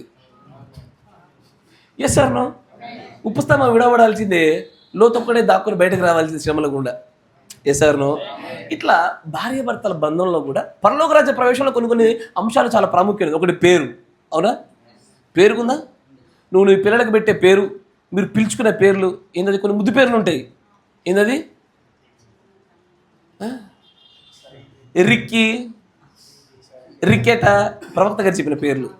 Yes or no? ఏందో ఆ ముద్దు పేర్లు పెట్టి బలే పిలుస్తారు. ఆ ముద్దు ఏడ ముద్దు పరలోకానికి కాదు, నరకానికి ముద్దు అది. Yes or no? ఏ పేరు పెట్టి పిలుస్తారయ్యా? ఎగ్జాంపుల్ చెప్పండి అయ్యా. 1 3 చింటూ, బంటు, పింటూ, ఇంకా స్వీటీ, కన్న, నాని, ఇంకా ఇంకేముంటాయి? ఇవి బాగా ఫేమస్ అయినా అమ్మా. డాడీ అని పిలుస్తున్నారా? డాడీ అని పిలిచేది మరి ఖచ్చితంగా అడగాల. అయ్యో డాడీ అని పిలిచేది పేరు పెట్టి పిలుస్తున్నావు, పిలుపులో పిలుస్తున్నావు అడగాల. ఎందుకంటే పేరు పెట్టి పిలిచామనుకో, ఈ భూమి మీద ఎవరికి తండ్రి అని పేరు పెట్టకూడదు, ఒక ఆజ్ఞ ఉంది. ఏయా కరెక్టేనా? ఈ మధ్య కొద్దిగా ఫేమస్ అయింది కదా, ఆ చెప్పు డాడీ అంటాడు. ఎవరు? తండ్రి కొడుకుని అంటాడు. ఆయన చెప్పు బిడ్డ అనాలి, భలే ఉంటుంది. ఏందో పేర్లలో ప్రత్యక్షత లేదు. ప్రవక్త ఏమన్నాడు? పేర్లకు ఖచ్చితమైన ప్రాధాన్యత ఉంది, ఇది పరలోక రాజ్య ప్రవేశంలో దానికంటూ ఒక విశిష్టమైన పాత్ర పోషిస్తుంది అన్నాడు ఆయన. Yes or no? అందును బట్టే అబ్రాహాము పేరు అబ్రహాముగా మార్చున్నాడు ఆయన, సారా పేరు శారయిగా మారుస్తున్నాడు ఆయన. కరెక్టేనా? మార్చి ఏం చేస్తా ఉన్నాడు? ఒకసారి నీకు మార్చబడిన పేరు తర్వాత నీవు దేవుడి చిత్తానుసారమైన నడవడికలో నడుచుటకు నువ్వు సిద్ధపడ్డప్పుడు నీ పేరుకున్న అర్థాన్ని బట్టి నీ జీవితం ముందుకు కొనసాగుతుంది. దానికి కొన్ని షరతులు ఉన్నప్పటికీ కూడా పేరు ఖచ్చితమైనటువంటి విషయాలు ఉంటాయి. అలాగే వివాహం కూడా అలాంటిదే. A wrong marriage can lead to a wrong destination. Hello, కరెక్టేనా? ఒక తప్పుడు వివాహము అంటే దేవుడి చిత్తంలో లేని వివాహము గమ్యస్థానాన్ని మారుస్తుంది. ఎక్కడ తీసుకెళ్తుంది? కుక్క మాంసం అమ్మే చోటికి తీసుకెళ్తుంది. Yes sir no? యజమాని ఎవరు? కుక్క మాంసమే. She's outsider. Yes sir no? అవుట్ సైడర్ని తీసుకొచ్చి ఆహాబ్ ద్వారా కలిపేసుకున్నాడు. ఏమైంది లాస్ట్కి? కుక్క మాంసం అమ్ముకునే గృహాలుగా మలచబడ్డాయి అవన్నీ కూడా. కరెక్టేనా? ప్రవర్తన డాగ్ మీట్ సెల్లింగ్ హౌసెస్ అయిపోతాయి అవన్నీ కూడా. సో ఈ పులిసిన ముద్దను గురించి జాగ్రత్త. ఏదైతే పులిసిపోయింది ఇది మారదు అన్న విషయం మీకు స్పష్టత వచ్చిందో అక్కడ మీరు జాగ్రత్తగా ఉండాలి. ఎంత మాత్రం కలుపుగోలు చేయకూడదు. దేవుడు కృపచేత కలిపిన కొంతమంది బతికారు. నిజంగా మిమ్మల్ని బట్టి నేను ఆనందపడుతున్నా. మీరు కృపతోనే బతికారు. ఇక కలపకూరి పిండి, ఇక చాలు. కలిపిన పిండి చాలు, డైరెక్ట్ రొట్టెలు వేయడం దాంతో. ఇక అంతేగాని పిండిలు కలిపే ప్రయత్నాలు చేయకండి. ఒకసారి సక్సెస్ అయింది, మరోసారి చేశారు. ఎవ్రీ టైం సక్సెస్ కాదు, అది కృపలో సాధ్యపడదు. అది కరెక్టేనా? ఇప్పుడు ఇక్కడ పులిసిన పిండి ఎవరెవరు పోల్చారు? శాస్త్రుల పరిచయులు మరియు వివాహాలలో outsiders, the one who is having a different seed. పరిశుద్ధాత్మ బాప్తిసాన్ని పొందుకోవడానికి నిర్మాణం చేయబడిన వేరే ప్రత్యేకమైనటువంటి పాత్రలు, ఇవి కూడా పులిసిన పిండే. ఇంకా తప్పుడు సిద్ధాంతాలు అంటే ఫ్యాబ్రికేటెడ్ కదా, వక్రీకరించబడిన సత్యాలు. ఇంకా ఇవన్నీ కూడా పులిసిన ముద్దతో పోల్చబడ్డవి. కరెక్టేనా? ఇప్పుడు పులిసిన ముద్ద సంఘశాఖలో ఉందా? అబ్సల్యూట్లీ కట్టబడింది దాని మీద. రోమ్లో ఉందా? ఖచ్చితంగా. అతలియా పిల్లల్లో ఉందా? ఇంటర్ మెసేజ్లో ఉందా? ఖచ్చితంగా ఉంది. ఉంటేనే కదా బ్రహ్మంను క్రీస్తు చేసింది. కరెక్టేనా? ఉంటేనే బ్రహ్మంను క్రీస్తు చేసింది. ఉంటేనే ఎత్తబాటు అయిపోయిందన్న దుర్వార్తలు వచ్చినాయి. ఇవన్నీ కూడా ఏంటంటే పులిసినటువంటి ముద్దల్ని చేర్చినటువంటి పిండి. కరెక్టేనా? ఇప్పుడు ఏ పిండి కావాలి మనకి? ఫ్రెష్గా పులి అయినటువంటి గోధుమ పిండి కావాలా? ఏం పిండి? గోధుమ పిండి. ఎందుకు గోధుమ? హౌ?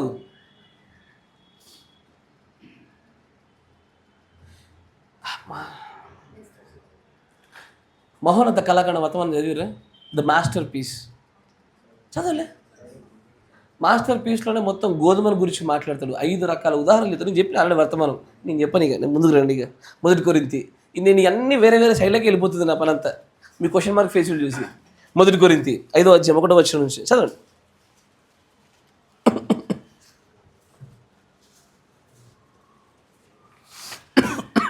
మరొక ఉదాహరణ కూడా చెప్తాడు.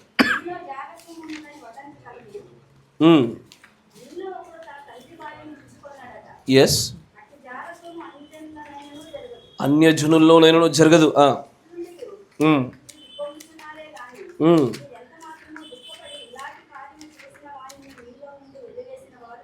కారు ఉన్నను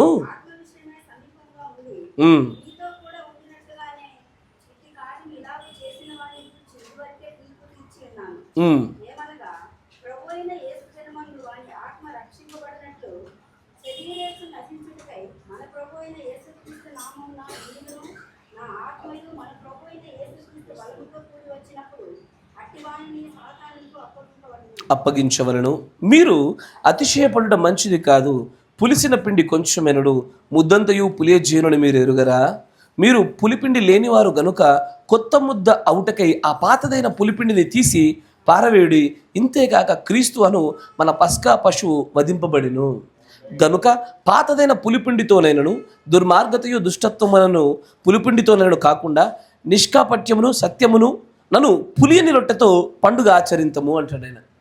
ఇప్పుడు మరలా ఇక్కడ ఏం చెప్తున్నాడంటే ఆయన పులిసినటువంటి పిండిని గురించి మాట్లాడుతూ ఎవరయ్యా అంటే సంఘములోనే మిగిలిన వారిని కూడా పాపములో నెట్టివేయుటకు అపవిత్రతలోనికి జారడానికి కారకులయ్యే వ్యక్తుడు కూడా పులిల పిండిగానే చెప్తున్నాడు ఆయన. Yes sir no?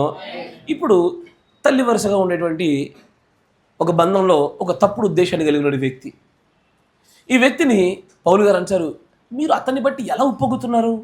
ఎందుకు బయట గెంటి వేయలేదు? అది పులిసిన పిండి కదా, అయినా మీలో ఉంటే మీరు పులిసిపోతారు కదా, ఎందుకు అలా ఉండనిచ్చారు అని అడిగాడు. దూరంగానే ఉంచాలి దాన్ని ఏమంటారు? కాదు, వ్యక్తిని బయట ఉంచుట ఏమంటారు? ఎక్స్కమ్యూనికేషన్, బహిష్కరణ. సంఘ బహిష్కరణ అనేది ఖచ్చితంగా జరగాలి, కానీ దానికి షరతులతో జరగాల. పాస్టర్కి నచ్చలేదు కాబట్టి నువ్వు రేపు రావద్దమ్మా, అయ్యా నువ్వు రేపు రావద్దు అట్టున్నది కథ. దానికి షరతులు ఉన్నాయి, దానికి ప్రవక్త గారి యొక్క లేఖనాల ప్రకారం ఖచ్చితమైన అర్హతలు ఉన్నాయి. ఆయా అర్హతల్లో ఇది చేసి తీరాల. కానీ నేను ఈ మధ్యకాలంలో ఇట్లాంటి బహిష్కరణలు పాస్టర్ నచ్చకపోతే జరిగింది చూశాను, కానీ ఇట్లాంటి కారణాలను బట్టి చూడలే. కానీ ఇదే వ్యక్తి తర్వాత 2వ పత్రికలు చూస్తే అతను మారు మనసు పొందాడా? పొందినప్పుడు ఏమంటాడు పౌలు గారు? మీరు ఎవరిని క్షమించుదురో వాడిని నేను క్షమిస్తున్నాను. Yes or no? మీరు అతని విషయమై ఇంకా వాడు ఎక్కువగా చనిపోకుండా, వాడు బహు దుఃఖపడకుండా ఉన్నట్లుగా మీరు వాడిని చేర్చుకున్నారు అంటే నేను కూడా చేర్చుకున్నాను అంటాడు ఆయన. అంటే పులిసిన ముద్ద బాగా అవకాశం ఉంటుందా? ఖచ్చితంగా ఉంటుంది. బోధ సిద్ధాంత విషయంలో మార్పు చెందొచ్చు, వ్యక్తులు మార్పు చెందొచ్చు. Yes or no? వన్స్ ఒకవేళ అది పరిశుద్ధమైన పిండిగా మలచబడితే మాత్రం మళ్ళీ చేర్చుకోవాలి, కానీ అది పులిసినటువంటిదిగా ఉంటే మాత్రం ఎల్లప్పుడూ దూరంగా ఉంచాలి. ఎంత మాత్రం దయాదాక్షిణ్యం చూపితే మనం పులిసిపోతాము. Yes or no?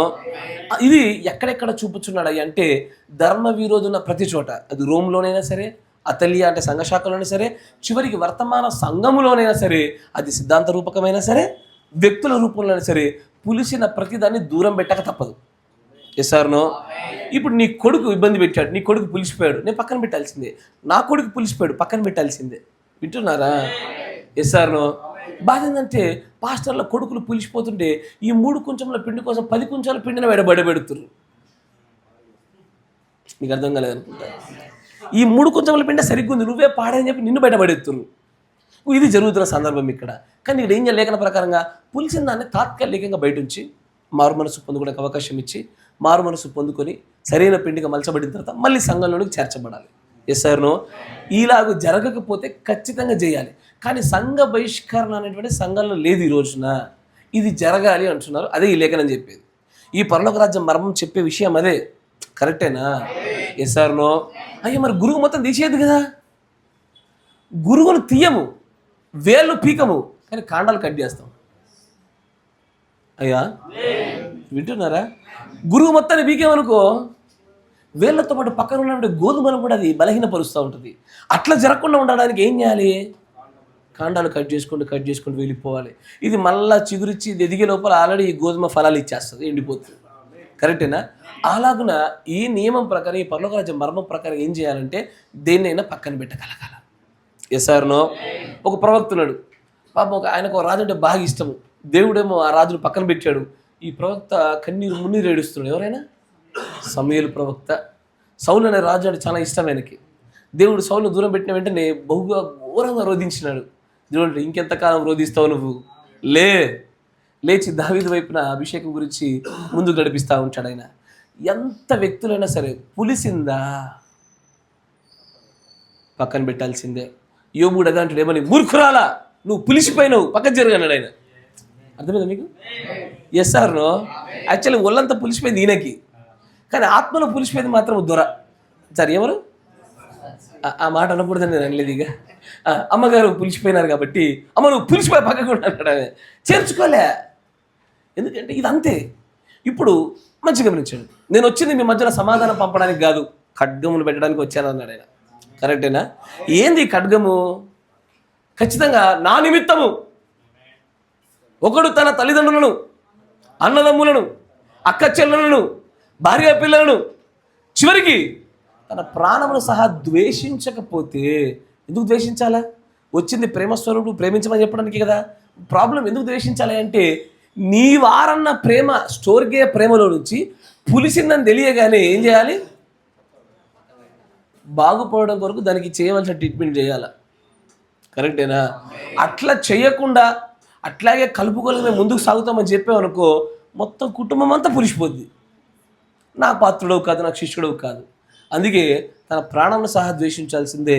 తల్లిదండ్రులు, భార్య పిల్లలు ఎవరైనా సరే అడ్డుగా ఉంటే పక్కకు ఉంచాల్సిందే. మరి ప్రేమించకుండా కాదు, పక్కకు అంటే నీ భక్తికి అడ్డుగా లేకుండా. కరెక్టేనా? నీ భక్తికి అడ్డుగా లేకుండా పక్కన ఉంచాల్సిందే. నేను సేవలోకి వస్తుంటే మా అమ్మ నన్ను ఒకటే మాట అన్నారు, నీ మొహం కూడా చూడమన్నారు వాళ్ళు. ఇప్పటిదాకా ఏదో క్రైస్తవ పెళ్ళి అంటే పోన్లేని ఒప్పుకున్నాం, కానీ ఏంది మరి ఇక అందరి మతం మార్చుకుంటూ కూర్చుంటావా అన్నారు నన్ను. అంటే వాళ్ళకి తెలియదు కదా, హిందువులు మొత్తం మతం మార్చుకుంటూ కూర్చుంటావా అన్నారు. ఏం చేసినాం? కొంచెం పక్కన పెట్టాం, చేర్చుకుంటూ పాడైపోతాం. Yes or no? అది బాగుపడే వరకు ఏం చేయాలా? ఆ ముద్దకు అవకాశాన్ని ఇవ్వాలా. Yes or no? అందుకే ఇంటికి మా ఇంటికి వెళ్ళి దాదాపు 4 years అవుతుంది అనుకుంటా, 4 సంవత్సరాలు అవుతుంది. ఇంతవరకు వాళ్ళ దగ్గరికి వెళ్ళలేదు. కారణం ఏంటంటే అమ్మ ముద్ద సరవ్వాలా, కొంత టైం పడుతుంది, కొంత ప్రేమ అందాలను చంపుకోవాలా, ఆపుకోవాలా, నిలుపుకోవాలా. ఎందుకంటే సార్వత్రికమైన మేలు కొరకు కొన్ని భరించాలి, సహించాలా. ఎసారునో ఇది పరలోక రాజ్యం మర్మాలు ఎరిగిన వారు మాత్రమే చేయగలుగుతారు. ఇవి భార్యతోనైనను, పిల్లలతోనైనను, తల్లిదండ్రులతోనైనను, ఎవరితోనైనా సరే పులిసిందా అది బాగుపడే వరకు పక్కన ఉంచగలడం నేర్చుకోగలగాలి. ఇది దేవుడి వాక్యం. ఇది ఒకసారి నీ భక్తికి అడ్డుగా లేదా మళ్ళీ జోడించబడాలా. ఎసారునో నేను శాశ్వతంగా విడిపోవడం గురించి చెప్తాను, ఎందుకంటే దేవుడు జత చేసిన వారిని వేరుపరచుకోవడం శాపగ్రస్తుడు. ఎసారునో అది కాదు నేను చెప్పేది. అంటిల్ అది బాగుపడే వరకు కూడా అలాగే జరుగుతూనే ఉండాలి. ఈ ఉపమానం దాని గురించి చెప్తా ఉంది. ఇది సంఘాల్లో ఉంది, వ్యక్తుల్లో ఉంది, సిద్ధాంతాల్లో ఉంది, మనుషుల్లో కూడా ఉంది, విశ్వాసుల్లో కూడా ఉంది. వీటన్నిటి విషయాలు జాగ్రత్త పడాలి. పులిసిందని పక్కన పెట్టాలి. అర్థం చేసుకోలేరా?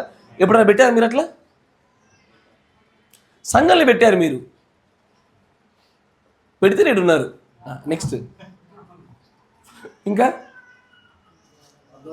బంధువులను పెట్టారు. ఓకే, బంధువులు ఈజీగా పెట్టచ్చయ్యా. అన్నిటికన్నా బాగా ఈజీగా పక్కన పెట్టగలిగేది బంధువులే. ఎందుకంటే ఎప్పుడో ఒకసారి చుట్టుకొచ్చి మాట్లాడిపోయారు కాబట్టి పెద్ద బాధ ఉండదు. ఇంట్లో వాళ్ళని పెట్టి చూడండి అయ్యా, పెద్ద యుద్ధం ఉంటుంది ఒకసారి. అమ్మను, నాన్నను, భార్యను, పిల్లల్ని ఒకసారి అట్లా పక్కన పెట్టి చూడండి. అది ఎట్లుంటుందంటే పక్కనే ఒక నరకం ఉన్నట్టు ఉంటుంది. అది కరెక్టేనా? అయినా దాన్ని జయించగలగాల. కేవలం పరలోక రాజ్యం మర్మములను ఎరిగిన వారు మాత్రమే చేయగలుగుతారు. Not everybody can do. అర్థమైందా? చలో ఇంకో దానికి వెళ్ళిపోదాం రండి. 5వ దానిలోకి 44 వచ్చు 13వ అధ్యాయం.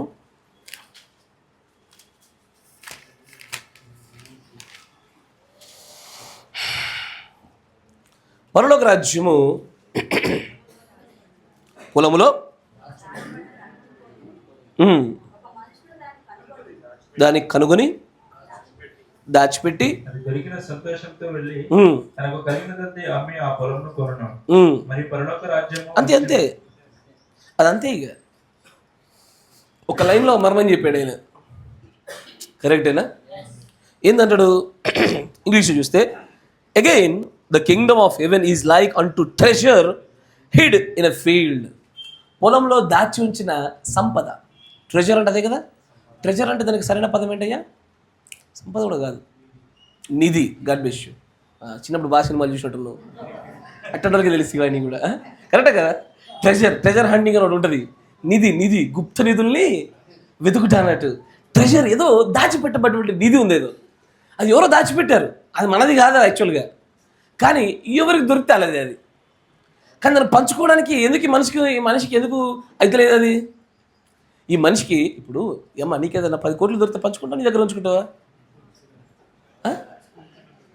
ఇదే ఉదాహరణ చూపించి దాచుకుంటుంటే ఉన్నారే. ఇప్పుడు విస్తారమైన ధనం దొరికింది, ఏం చేస్తారు మీరు?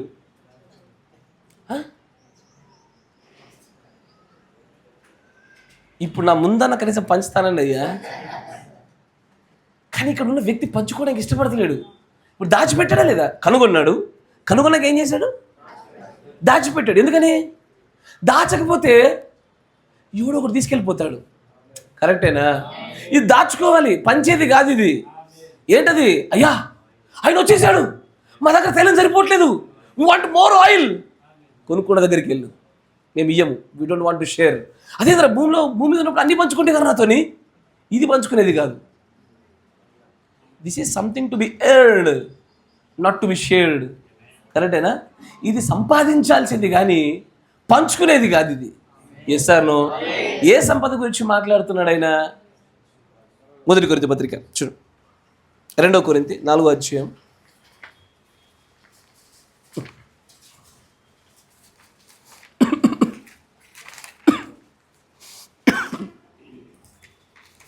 రెండో కొరింథీ 4వ అధ్యాయం 6వ వచనం చూడు, 6-7 వచనాలు. అంధకారంలో నుండి వెలుగు ప్రకాశించిన దాకా అని పలికిన దేవుడే తన మహిమను గురించిన జ్ఞానము యేసుక్రీస్తు నందు వెల్లడిపరచుటకు మా హృదయంలో ప్రకాశించాను. కనుక మేము మమ్మను గురించి పరిగణించుకునట్లేదు కానీ క్రీస్తు యేసును గురించి ఆయన ప్రభు అనియు.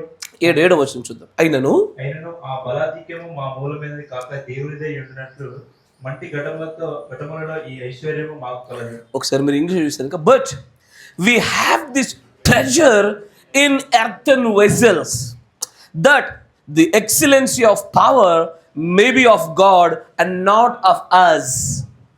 ఆ బలాధిక్యము, దేవుడి యొక్క బలాధిక్యం అనే గొప్ప సంపద ఈ భూలోక సంబంధమైనటువంటి ఈ పాత్రలలో దాచిపెట్టబడ్డది. సార్నో ఆయన మాట్లాడుతూ మన దేహాన్ని గురించే. ఏంటది అంటే దేవుడు మనలో నివాసం చేయుట. సార్నో అయ్యా, the mystery of God in us తెలుసా? 12 మర్మంలో మర్మము ఏంటది? మన యందు నివసించుచున్న క్రీస్తు అనే మర్మము. కరెక్టేనా? అది కూడా మర్మమేనా? అయ్యో, చాలా చాలా డీప్, అది చాలా విస్తృతమైనది. నెక్స్ట్ మనం మాట్లాడుతూ ఉంటాం చూడండి, దాంట్లో అనేకమైన భాగాలు ఉంటాయి. దాంట్లో ద ఫైనల్ స్టేజ్ ఏదయ్యా అంటే పరిశుద్ధాత్మ బాప్తిజమైన ముద్రతో కూడుకున్నటువంటి దేవుడి నివాసాన్ని గురించి సంపదగా మాట్లాడుతున్నాడు ఆయన. ఎసార్నో ఇప్పుడు దీన్నే ఆ 10 మంది కన్యకల్లో 5 కన్యకల దివిటిలో సమృద్ధి అయినటువంటి తైలముగా పోల్చబడింది. అది ముందుగా సంపాదించుకుని పెట్టాలి, కానీ దాన్ని ఎంత మాత్రం కూడా పంచుకునేదిగా కాదు. అది ఎసార్నో పంచుకునే టైం కాదు. ఇప్పుడు నీతిమంతుగాను, పరిశుద్ధుడిగాను, అపవిత్రుడిగా ఉండనిచ్చేటువంటి కాలం వచ్చేసింది కనుక ఇప్పుడు పంచుకునేదేమీ లేదు. ఇక నిన్ను నువ్వు సిద్ధపరచుకుంటే చాలు ఈ రోజున. ఎసార్నో అట్లాగన ఆయన అంటాడు, ఏంటి ఆ సంపద గురించి మాట్లాడుతుందంటే ఆ సంపదే క్రీస్తు, వాక్యము, పరిశుద్ధాత్మ. కరెక్టేనా? క్రీస్తు, పరిశుద్ధాత్మ, వాక్యమే ఆ సంపద. ఆ సంపద కోసం ఏం చేయాలి? నీకు వ్యాపారం చేయడం రాగలగాల, అమ్మకపు కొనుగోలు రావాలి కదా. ఇప్పుడు దీన్ని కొనుక్కోవాలి. నువ్వు ఒక చోట ఒక పొలం చేస్తా ఉన్నావు, ఆ పొలంలో ఒక సంపద దొరికింది, ఆ పొలం 10 లక్షలకు అమ్ముతున్నాడు ఆయన. 10 లక్షలకు ఆ పొలాన్ని కొనాలంటే నీకున్న వాటి ఎంతకు అమ్మాలి? 10 కంటే ఎక్కువకి అమ్మాలి, కానీ తక్కువ అమ్మకూడదు. కరెక్టేనా? నీకు క్రయ విక్రయాలు బాగా వచ్చి ఉండాలి, మంచి వ్యాపారవేత్త అయి ఉండాలి నువ్వు. అరే ఎసార్నో ఇంతకు తమ్ముడు మాట చెప్పినాడు, what is faith? It's a currency. అది డబ్బు. అది ఫెయిత్ అనే కరెన్సీ చేత స్వస్థత అనేటువంటి ఒక ఫలాన్ని కొనుక్కోవాలి. కరెక్టేనా? ఫెయిత్ అనే కరెన్సీ చేత పలకబడిన మాట నెరవేర్పు జరుగుతున్నటువంటి క్రియలు కొనుక్కోవాలి. అదో పర్టికులర్ కరెన్సీ. అంతేనా? దేవుడు అంతేకాకుండా ఏమంటాడు? ఖచ్చితంగా కొనుక్కొని తీరాలి. నీవు నా యొద్ద బంగారం కొను, తెల్లని వస్త్రం కొను,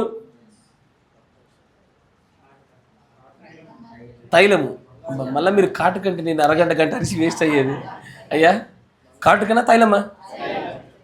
రాయబడిన దాంట్లో కాటుకే, దాంట్లో సువర్ణ తైలానికి కొను అంటాడు ఆయన. ఎసార్నో కొనడం కొరకు ఏం చేయాలి? నేను మళ్ళీ చెప్తాను, మంచిగా వినండి. వర్తమానాలు బాగా చదివారు, నేను చెప్పే విషయం అర్థమవుద్ది. ప్రవక్త ఏమంటే చాలా చోట్ల there is a price to pay for everything. ఏదైనా ఒకటి పొందాలంటే ఖచ్చితమైన వెల చెల్లించాల్సిందే. హక్కు పత్రాన్ని పొందుకోవడానికి క్రీస్తు రక్తం సరిపోయింది, కానీ గుణలక్షణాలు కొనుక్కోవడానికి నీవే వెల చెల్లించాలి. వింటున్నారా? హక్కు పత్రానికి నీ నా ధనం సరిపోదు, అది క్రీస్తు రక్తమే దానికి సరిపడేటువంటి వెల, డబ్బు, అది అర్హత కలిగింది. కానీ గుణలక్షణాలు కొనుక్కోవడానికి మాత్రము అమ్మా మనం చెల్లించాలా. ఎసార్నో ఫర్ ఎగ్జాంపుల్ ఈ నాన్నున్నాడు, ఈ బాబు సంథింగ్ మంచి కాంపిటేటివ్ ఎగ్జామ్స్కి ప్రిపేర్ అవుతున్నాడు. దానిలో ఖచ్చితంగా తను టాపర్ అవ్వాలంటే ఏమేమి కోల్పోవాలా? అందరిలాగా బయట ఎంజాయ్ చేసే టైంను కోల్పోవాలా. ఎసార్నో ఆహారం చేత మత్తులు అవ్వకుండా ఉండడం కొరకు కడుపు నిండా ఆహారంను కోల్పోవాలా. పార్షియల్గానే తినాలి. ఎసార్నో మీరు బైబిల్ బాగా చదవాలంటే ఏం చేయాలా? పార్షియల్గానే తినాలా. Partial fasting is necessary for every Christian. ప్రవక్త గారు ముద్దులో బయలుపరచబడుతున్న దినాల్లో కూడా పార్షియల్ ఫాస్టింగే చేశాడు ఆయన. కరెక్టేనా? వాక్యం ఎల్లవేళ మీకు బయలుపరచబడాలి. ఆహారం చేత మీరు మత్తులు అవ్వకుండా ఉండాలంటే పీకల దాకా తినొద్దు. బేవు అంటే లాస్ట్ ముద్ద బయటకు రావద్దు. వింటున్నారా? వచ్చింది ఎప్పుడన్నా? అట్లా వస్తుంది. ఎవరన్నా వేరే వాళ్ళ ఇంటికి మనము ఆతిథ్యానికి వెళ్తే వస్తుంది, చీను అని పెడతారు, పర్వాలేదు, ఇట్స్ ఓకే. తర్వాత ఏదో ఒకటి సంథింగ్ హ్యాస్ టు పే. ఏదో ఒకటి కోల్పోవాలి. కాలాన్న, ధనాన్న, బంధుత్వాలన, ఆరోగ్యాన్న, ఏదో ఒకటి కోల్పోకుండా ఏదో ఒకటి రాదు. అన్నీ నింపబడాలి అనాలో అంటే కుదురుతుంది. In order to receive something you have to lose something. కరెక్టేనా? ఏదో ఒకటి పొందుకున్నట్టుగా ఏదో ఒకటి ఖచ్చితంగా కోల్పోయి తీరాలి. మోషే అని చూడండి, పరలోక రాజ్యం మహిమను, ఆ రాజ్యాన్ని చేర్చుకున్నట్టుకు ఐగుప్తులో ఉన్నటువంటి అధికారాన్ని, సమస్తాన్ని కోల్పోయినాడు ఆయన. అన్లెస్ అతను దాన్ని కోల్పోకుండా నేను ఐగుప్తులో ఉంటా, పరలోక రాజ్యంలో ఉంటా అంటే జరగదు అది. In order to gain something you have to lose something. కరెక్టేనా? Yes or no? చర్చిలు దగ్గరనే ఉంటాయి, కొన్ని దూరం ఉంటాయి. Yes or no? In order to gain something, పొందుకోవడానికి కొంత విషయాలు ఉన్నప్పుడు కోల్పోవడానికి కొన్ని కావాలా. ఏం కోల్పోతున్నారు? ధనం కోల్పోవాలా, ప్రయాసాలు కోల్పోవాలా, ఏదో ఒకటి వెచ్చించాలా. వెచ్చించే వెలను బట్టి పొందుకునేటువంటి వెల ఆధారపడి ఉంటుంది. కరెక్టేనా? Yes or no? ఎలీషా అని ఒక ఆయన ఉన్నాడు. ఏనన్నా ఉంటాడా? ఎలీషా అని ఒక ఆయన ఉంటాడు. పాపం 12 ఎడ్ల మీద 12 అరక మీద దున్నుతా ఉండగా ఒక ఆయన వచ్చి దుప్పటి కప్పినాడు పద దేవుడు రమ్మంటున్నాడు నిన్ను అనగానే గుర్తుపెట్టగలిగాడు. ఈయన బీజం ఉంది కాబట్టి ఆయన అంటాడు, ఒక అవకాశమే, ఫైనల్ గుడ్ బై చెప్పేసి వస్తా. సరే అన్నాడు. వెంటనే ఆ 12 వరకు ఉన్నాడు ఎడ్లను తీసుకున్నాడు, చపాన్ని నరికేసిండు. ఏం చేశాడు? ఇప్పుడు 12 అరకల ఎడ్లు అంటే మామూలు విషయం కాదు. మీరు ఒకసారి యూట్యూబ్లో కానీ ఎప్పుడైనా నార్మల్ ఇమేజెస్ చూసారు, వెరీ లార్జర్ సెక్టర్ అదంతా. అన్ని ఎడ్లు ఉన్నాయంటే ఎంత పొలం ఉండాలి? దొరికి విస్తారమైన పొలం ఉండాలి. అతనేమి పేదోడు కాదు, చాలా డబ్బు ఉన్నాడు. 12 అరకల ఎడ్లు, 12 ఎడ్లన్నా చాలేదయ్యా. ఒక్కొక్క ఎడ్ల నుండి ఒక్కొక్కటి ధర అడిగానయ్యా. ఉంటుంది ఒక 60-70 వేలు, 1,00,000 దాకా ఉంటుందంట. మరి బండి ధర కన్నా ఎక్కువనేది. It's okay. 12 వీటితో దున్నగలిగేంత పొలము, రెండిటితోనే చాలా పొలం దున్నవచ్చు. అలాంటిది 12 అరక ఎడ్లతో దున్నుతున్నంటే is not a poor fellow, very rich. ఖచ్చితంగా ఆ ప్రాంతంలో మిడిల్ క్లాస్ నుంచి హయ్యర్ క్లాస్ వరకు ఉన్న మధ్య బ్యాచ్ ఏదో బ్యాచ్ అయి ఉండాలి. ఆయన పిలిచిన ఒక చిన్న పిలుపు, రమ్మన్నాడు దేవుడు పిలుస్తున్నాడన్న ఒక చిన్న సందర్భంలో తన తల్లిదండ్రులను వదిలేశాడు, తన యొక్క స్థిరాస్తుల్ని చరాస్తులను వదిలేశాడు. To gain what? 2 ఆత్మను పొందుకోవడానికి. ఊరికే రాలే అది. 2 ఆత్మ రావాలంటే నేనేం కోల్పోను అంత దగ్గర పెట్టుకుంటా. మా అమ్మ నన్ను వదలా, స్థిర చరాస్తులు వదలా, నేను అంత దూరం ప్రయాణం నాతో కాదు అలా అన్నీ కావాలా. ఎటు కుదిరితే 2 పడవ మీద కాళ్ళు వేయలేవు నువ్వు. ఒక పడవలో పరిపూర్ణంగా కూర్చుంటే ఒక పడవను వదిలేసేయాలి. Yes or no? ఇక్కడ ఉన్నటువంటి ఈ పరలోక రాజ్య నియమం అదే. దీన్ని శిష్యులు అడిగారు ఏమని? మరి మేము నీకోసం అన్నీ వదిలేసాం, మరి మా పరిస్థితి వదిలేసారు లేదా వాళ్ళంతా? అప్పుడు దేవుడు అంటాడు, మీకోసము ప్రత్యేకంగా సింహాసనాలు ఉన్నాయి బేట అంటాడు ఆయన. వాళ్ళు సింహాసనాలు పొందుకోవడానికి ఇక్కడ ఎన్నో వదులుకోవాల్సి వచ్చింది తెలుసా? అనేక విషయాలు పొందుకోవాల్సి వచ్చింది. మా బంధువుల్లో మా బావ ఒక ఆయన ఉంటాడు, మా పెద్ద బావ అని.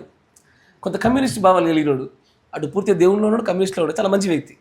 అంటే అందరికి సహాయం చేద్దామనేటువంటి ఒక కోరికలు. నన్ను ఎప్పుడు ఒక మాట అంటాడు, మీరు టెర్రరిస్టులు రా, మీరు పరలోక రాజ్యం పొందుకోవడం కోసం తల్లి చూడరు, తండ్రి చూడరు, అందరూ వదిలేసిపోతారా, మీరు టెర్రరిస్టులు రా అన్నాడు. చుట్టుపక్కల బంధువులు అబ్బా భలే తిడుతుండు అనుకున్నారు. నేను అబ్బా భలే వాక్యం ఉన్నది జరుగుతుంది నా పట్ల అనుకున్నాను. అంతేగా, మన సంతోషానికి వాక్యమే కారణం. నేను అనుకున్నారే తెలియక చేయకపోయినా దేవుడు మాత్రం మన పట్ల కరెక్ట్గా జరిగిస్తున్నాడు. ఆయన అన్నీ కూడా కృప భలే నడిపిస్తుంది మనల్ని అనుకున్నాను నేను. మీరు కాదురా, నువ్వు ఇప్పుడు ఎందుకు చేస్తున్నావు భక్తి అంతా అంటే పరలోక రాజ్యానికి వెళ్ళడానికి అన్నాడు. అంటే ఇప్పుడు నువ్వు వెళ్తావు, మీ అమ్మ నాన్న వస్తారన్న, రారు, వాళ్ళు తీసుకుంటే వాళ్ళు వస్తారన్న. అంటే వాళ్ళు రాకపోయినా వెళ్తావా అన్నాడు. వెళ్తా అన్నా నేను. చూసినవారా, అమ్మ నాన్న కూడా లేకపోయినా సరే ఒక్కనే పోతే ఎంత స్వార్థపడరా మీరు టెర్రరిస్టులు రా అన్నాడు ఆయన.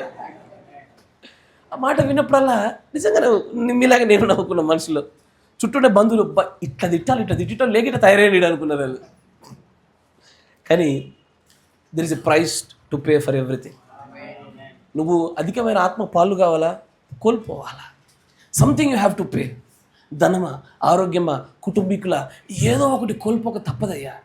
అన్లెస్ ఇక్కడ అంతా కూడా ఆ డిప్లేషన్ అంతా రిప్లేషన్తో జరుగుద్ది.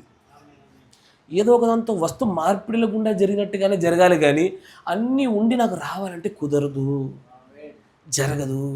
Yes or no? బైబిల్లో ఉన్న వాళ్ళు పొందుకున్నదంతా అలాగే. వాళ్ళు ఏదోటి కోల్పోతూనే క్రీస్తును, పరలోక రాజ్యాన్ని, శక్తిని, ఆత్మని పొందుకోగలిగారు. కరెక్టేనా? Yes or no? ఒకడు ఇట్లాగే ఏం చేశాడు, దేవుడి యొక్క శిష్యులు చక్కగా అద్భుతమైనటువంటి స్వస్థతలు చేస్తూ ఉండగా చూసి ఈ శక్తి నాకు కూడా ఇవ్వండి అని కొనుక్కొని ట్రై చేశాడు. ఎవడతను? ఈ ఫేమస్ స్టోరీగా గారడి సీమోను. సీమోని దగ్గర ఈ డబ్బు ఏదైతే ఉందో ఆ పరిశుద్ధాత్మను కొనుక్కోవడానికి సరిపోతుంది అనుకున్నాడు. కానీ ఆ పరిశుద్ధాత్మను కొనుక్కోవడానికి, ఆ శక్తిని కొనుగోలు చేయడానికి ఈ లోకపు ధనం మాత్రమే సరిపోదు. నా మాట వింటున్నారా? ఈ లోకపు ధనం మాత్రమే సరిపోదు. ప్రవక్త ఏమంటే, your money is nothing in front of the power of the God. God doesn't need your money, God needs your heart అంటాడు ఆయన. హృదయము సమర్పణ లేని ధనము దేవుడు ఎన్నడూ ఇష్టపడాడు. హృదయముతో కూడుకున్నటువంటి మారు మనస్సుతో కూడుకున్న ధనం కావాలా. అంటే గారడి సీమోన్ దగ్గర అదే లేదు. ఎస్ఆర్నో హృదయంలో మార్పు లేదు, కానీ ధనం అయితే ఉండి కొనుక్కొని ట్రై చేశాడు. కరెక్టేనా? కానీ ఇది ఎలా వస్తుంది అంటే ఈ యొక్క సంపదను పొందుకోవడానికి మనం వెచ్చించాల్సిన ధనం ఏదై? ఈ ధనం కాదు. ఈ ధనము మారు మనస్సుతో కూడుకుందై ఉండాలా. ఈ లోకంలో ప్రభువు నిమిత్తం ఏదో కోల్పోతున్న ధనమై ఉండాలా. నువ్వు ప్రభు కొరకు దేనైనా కోల్పోయావా బంధాన్ని? అది కూడా నువ్వు పరిశుద్ధాత్మను కొనుక్కోవడానికి నువ్వు వెచ్చించిన ధనమే. మీరు వింటున్నారా? ఇప్పుడు మెట్ల దగ్గర ఉన్నటువంటి ఆ యొక్క కుంటివాడి దగ్గరికి వెళ్ళినప్పుడు డబ్బులు ఏమంటారు దేవుని యొక్క ప్రజలు? వెండి బంగారం మా యొద్ద లేవు కానీ ఈ వినబల్లే మాకు కలిగి ఉన్నదని నీకు ఇస్తాం. ఏం కలిగి ఉన్నారు మీరు? We have a treasure in this vessel. ఈ వెజల్లో ఉన్న ట్రెజర్ని మీకు ఇస్తాము. మేము ఉచితంగా పొందుకున్నాము, ఉచితంగా ఇస్తాం. కరెక్టేనా? యేసు ప్రభు శిష్యులు ఉచితంగా ఏం పొందుకోలే. వాళ్ళు ఏం చేశారు? పేతురు దగ్గరికి రా, నన్ను వెంబడించు అనగానే అక్కడదక్కడ వల వదిలేస్తూ ఉన్నాడు. చేపలు పట్టే వారికి వల చాలా విలువ కలిగింది, జీవనోపాధి అది. వలను వదిలేస్తారు. ఉత్త వల ఒకటే ఉంటుందా? దోణి కూడా ఉండాలిగా, పడవ కూడా ఉండాలిగా. ఆ పడవను వదిలేశాడు. పడవతో పాటు ఒక వ్యక్తి జీవనోపాధి వదిలేసాడు. దాని అర్థం ఏంటో తెలుసా? కుటుంబాన్ని వదిలేసినట్టు. ఎంతమంది గ్రహిస్తున్నారయ్యా? ఒక వ్యక్తి జీవనోపాధిని వదిలేశాడంటే కుటుంబాన్ని వదిలేసినట్టు. తన కుటుంబ పోషణను, కుటుంబ భవబంధాన్ని తెంచుకొని బయటకు వెళ్ళిపోతున్నట్టు. ఇక వారిని గురించి పట్టించుకోవట్లేదు అని. ఇక ఇప్పుడు మనం సంపాదించే దాని కొరకే కదా, కుటుంబ పోషణ నిమిత్తమే. ఇప్పుడు వీళ్ళంతా కూడా సింహాసనాలు పొందుకోగలిగింది దేనికోసం అయ్యా అంటే, దేనివల్ల అంటే ఏదో ఒకటి కోల్పోవటం ద్వారా. ఎస్ఆర్నో ఇప్పుడు హైదరాబాద్ నుంచి తెనాలికి ఎవరు వస్తలేరు. నన్ను ఒక 2 బండలు ఏనియండి, మీరు రారు. ఎందుకంటే యూట్యూబ్ వీడియోలు వచ్చి మధ్య పాడు చేసింది ప్రజల్ని. అంతకుముందు ఎట్లుండేది తెలుసా? ఈ యూట్యూబ్ వీడియో లేకముందు ఎట్లుండేది? మీటింగ్స్ అంటే మూటాముల్లా చదువుకొని ఒక దుప్పటి, ఒక సంఖలో బైబిలు, ఓ వాటర్ బాటిల్ పట్టుకొని ఉరికి అమ్మయ్య వింటుంటే అబ్బా అమ్మయ్య ప్రయాణానికి సరిపడే తృప్తి కలిగింది అనిపించేది. ఇప్పుడేముంది? 2 చెవులు టింగ్ అని పెడితే తినబడుతుంది. సరేనో నేరుగా ఉండే అనుభవాల కన్నా somehow you are not missing the content కదా అనేటువంటి సంతృప్తం ముందుకు సాగలుగుతున్నాం. టెక్నాలజీ కొంత బెనిఫిట్ చేసింది, కొంత ఆలసీగలని చేసింది. ఆలసీ అంటే తెలుసుగా, మన లేజీ. నేను ఇందులో చెప్పి మీరు ఇంగ్లీష్ చెప్పారు, తెలుగులో చెప్తలేరు మీరు. సోమర్లను చేసిందా? సోమర్లను చేసేసింది. ఆలసీ సోమర్ లేజీ వాళ్ళని చేసేసింది. అట్లా కాకుండా మారిపోయింది. In order to gain something you have to lose something. క్రీస్తుని పొందుకోవడానికి ఏం కోల్పోవాలి చెప్పండి అయ్యా? ముని మధ్యలో ఒక వర్తమానం చెప్పాను నేను. ఇది ఉద్దేశ లక్ష్యాల గురించి. దేవుడి యొక్క భాగం అత్యధికంగా పెరిగి మనుష్య భాగం పూర్తిగా చనిపోవాలంటే దేవుడి యొక్క ప్రవక్తకి దేవుడికి ఉన్న ఉద్దేశ లక్ష్యాలు మనకు ఉండాలా. కరెక్టేనా? దాంట్లో ఒక లక్ష్యం చెప్పాను. ఏంటది? దేవుణ్ణి వెంబడించుట కొరకై సమస్తాన్ని కోల్పోవుట అనేటువంటిది లక్ష్యంగా పెట్టుకోవాలా. అరే నేను దేవుణ్ణి నమ్మినప్పటి నుంచి ఏది దాచుకోలేకపోతున్నానే. దాచుకోలేవు నువ్వు. ఇక్కడ దాచుకుంటే చిమ్మెట పడుతుంది, ఇక్కడ పురుగు పెట్టేస్తుంది. ఎక్కడ ఉండాలా? చిమ్మెట కొట్టని స్థలాల్లో దాచుకోవాలా. ఎస్ఆర్నో ఇక్కడ నువ్వు కోల్పోంది దేవుణ్ణిలో పొందుకునేది ఏది లేదు, శూన్యమే. లూజ్ ఎవ్రీథింగ్, మొత్తాన్ని కోల్పోవాలా. ఈ మర్మం తెలిసింది కాబట్టి ఎఫెసీ సంఘకాలంలో ప్రతి ఒక్కరూ సమస్తాన్ని నమ్మి శిష్యులతో పాటు దేవుడి సేవలో తిరుగుతూ దేవుడికి అంకితమైపోయి బతికేశారు. ఎందుకంటే ఇలాగ కోల్పోవటమే పొందుకోవడానికి ఆస్కారం అని నమ్మి ఉన్నారు కనుక, ఈ పరలోక రాజ్యం మర్మాన్ని ఎరిగారు కనుకే అన్ని అమ్మేసుకున్నారు. దేని కొనుక్కున్నారు? క్రీస్తుని, వాక్యాన్ని, పరిశుద్ధాత్మ బాప్తిస్మాన్ని కొనుక్కోగలిగారు వాళ్ళు. ఎస్ఆర్నో ఇప్పుడు మనం చక్కటి వ్యాపారవేత్తలు అవుతామా అయ్యా? ఇప్పుడు చెప్పండి, మీరేమమ్మడానికి అడిగి ఉన్నారు? అయ్యో 2 గుంటల స్థలం ఉంది, అది అమ్ముతున్నట్టారా? అది అడుగుతలే నేను. దేన్ని అమ్మడానికి అడిగి ఉన్నారయ్యా? నా ఇష్టాన్ని నమ్ముకుంటా నేను. I want to dress in a particular way. But the word of God never allows that. దేవుడి వాక్యము నాకు నచ్చినట్టుగా వస్త్రధారణ చేసుకొని అంగీకరించట్లే. నేనేం చేయాలా? నా ఇష్టాన్ని అమ్మేసుకుంటా, నా ఇష్టాన్ని, నా కోరికలు అమ్మేస్తా. నాకు నగలు వేసుకోవడం ఇష్టం, ఏం చేయాలా? అమ్మేసుకోవాలా. దేన్ని? కోరికను అమ్మేసుకో. బంగారం అమ్మేసుకున్నారు, మళ్ళీ ఈ బంగారం పిచ్చి అంటారేమో. నేను అడిగింది అది పెట్టుకోవాలన్న కోరికను అమ్మేయండి. Cell that, అమ్మేసేయండి. అప్పుడు ఏం జరుగుద్ది?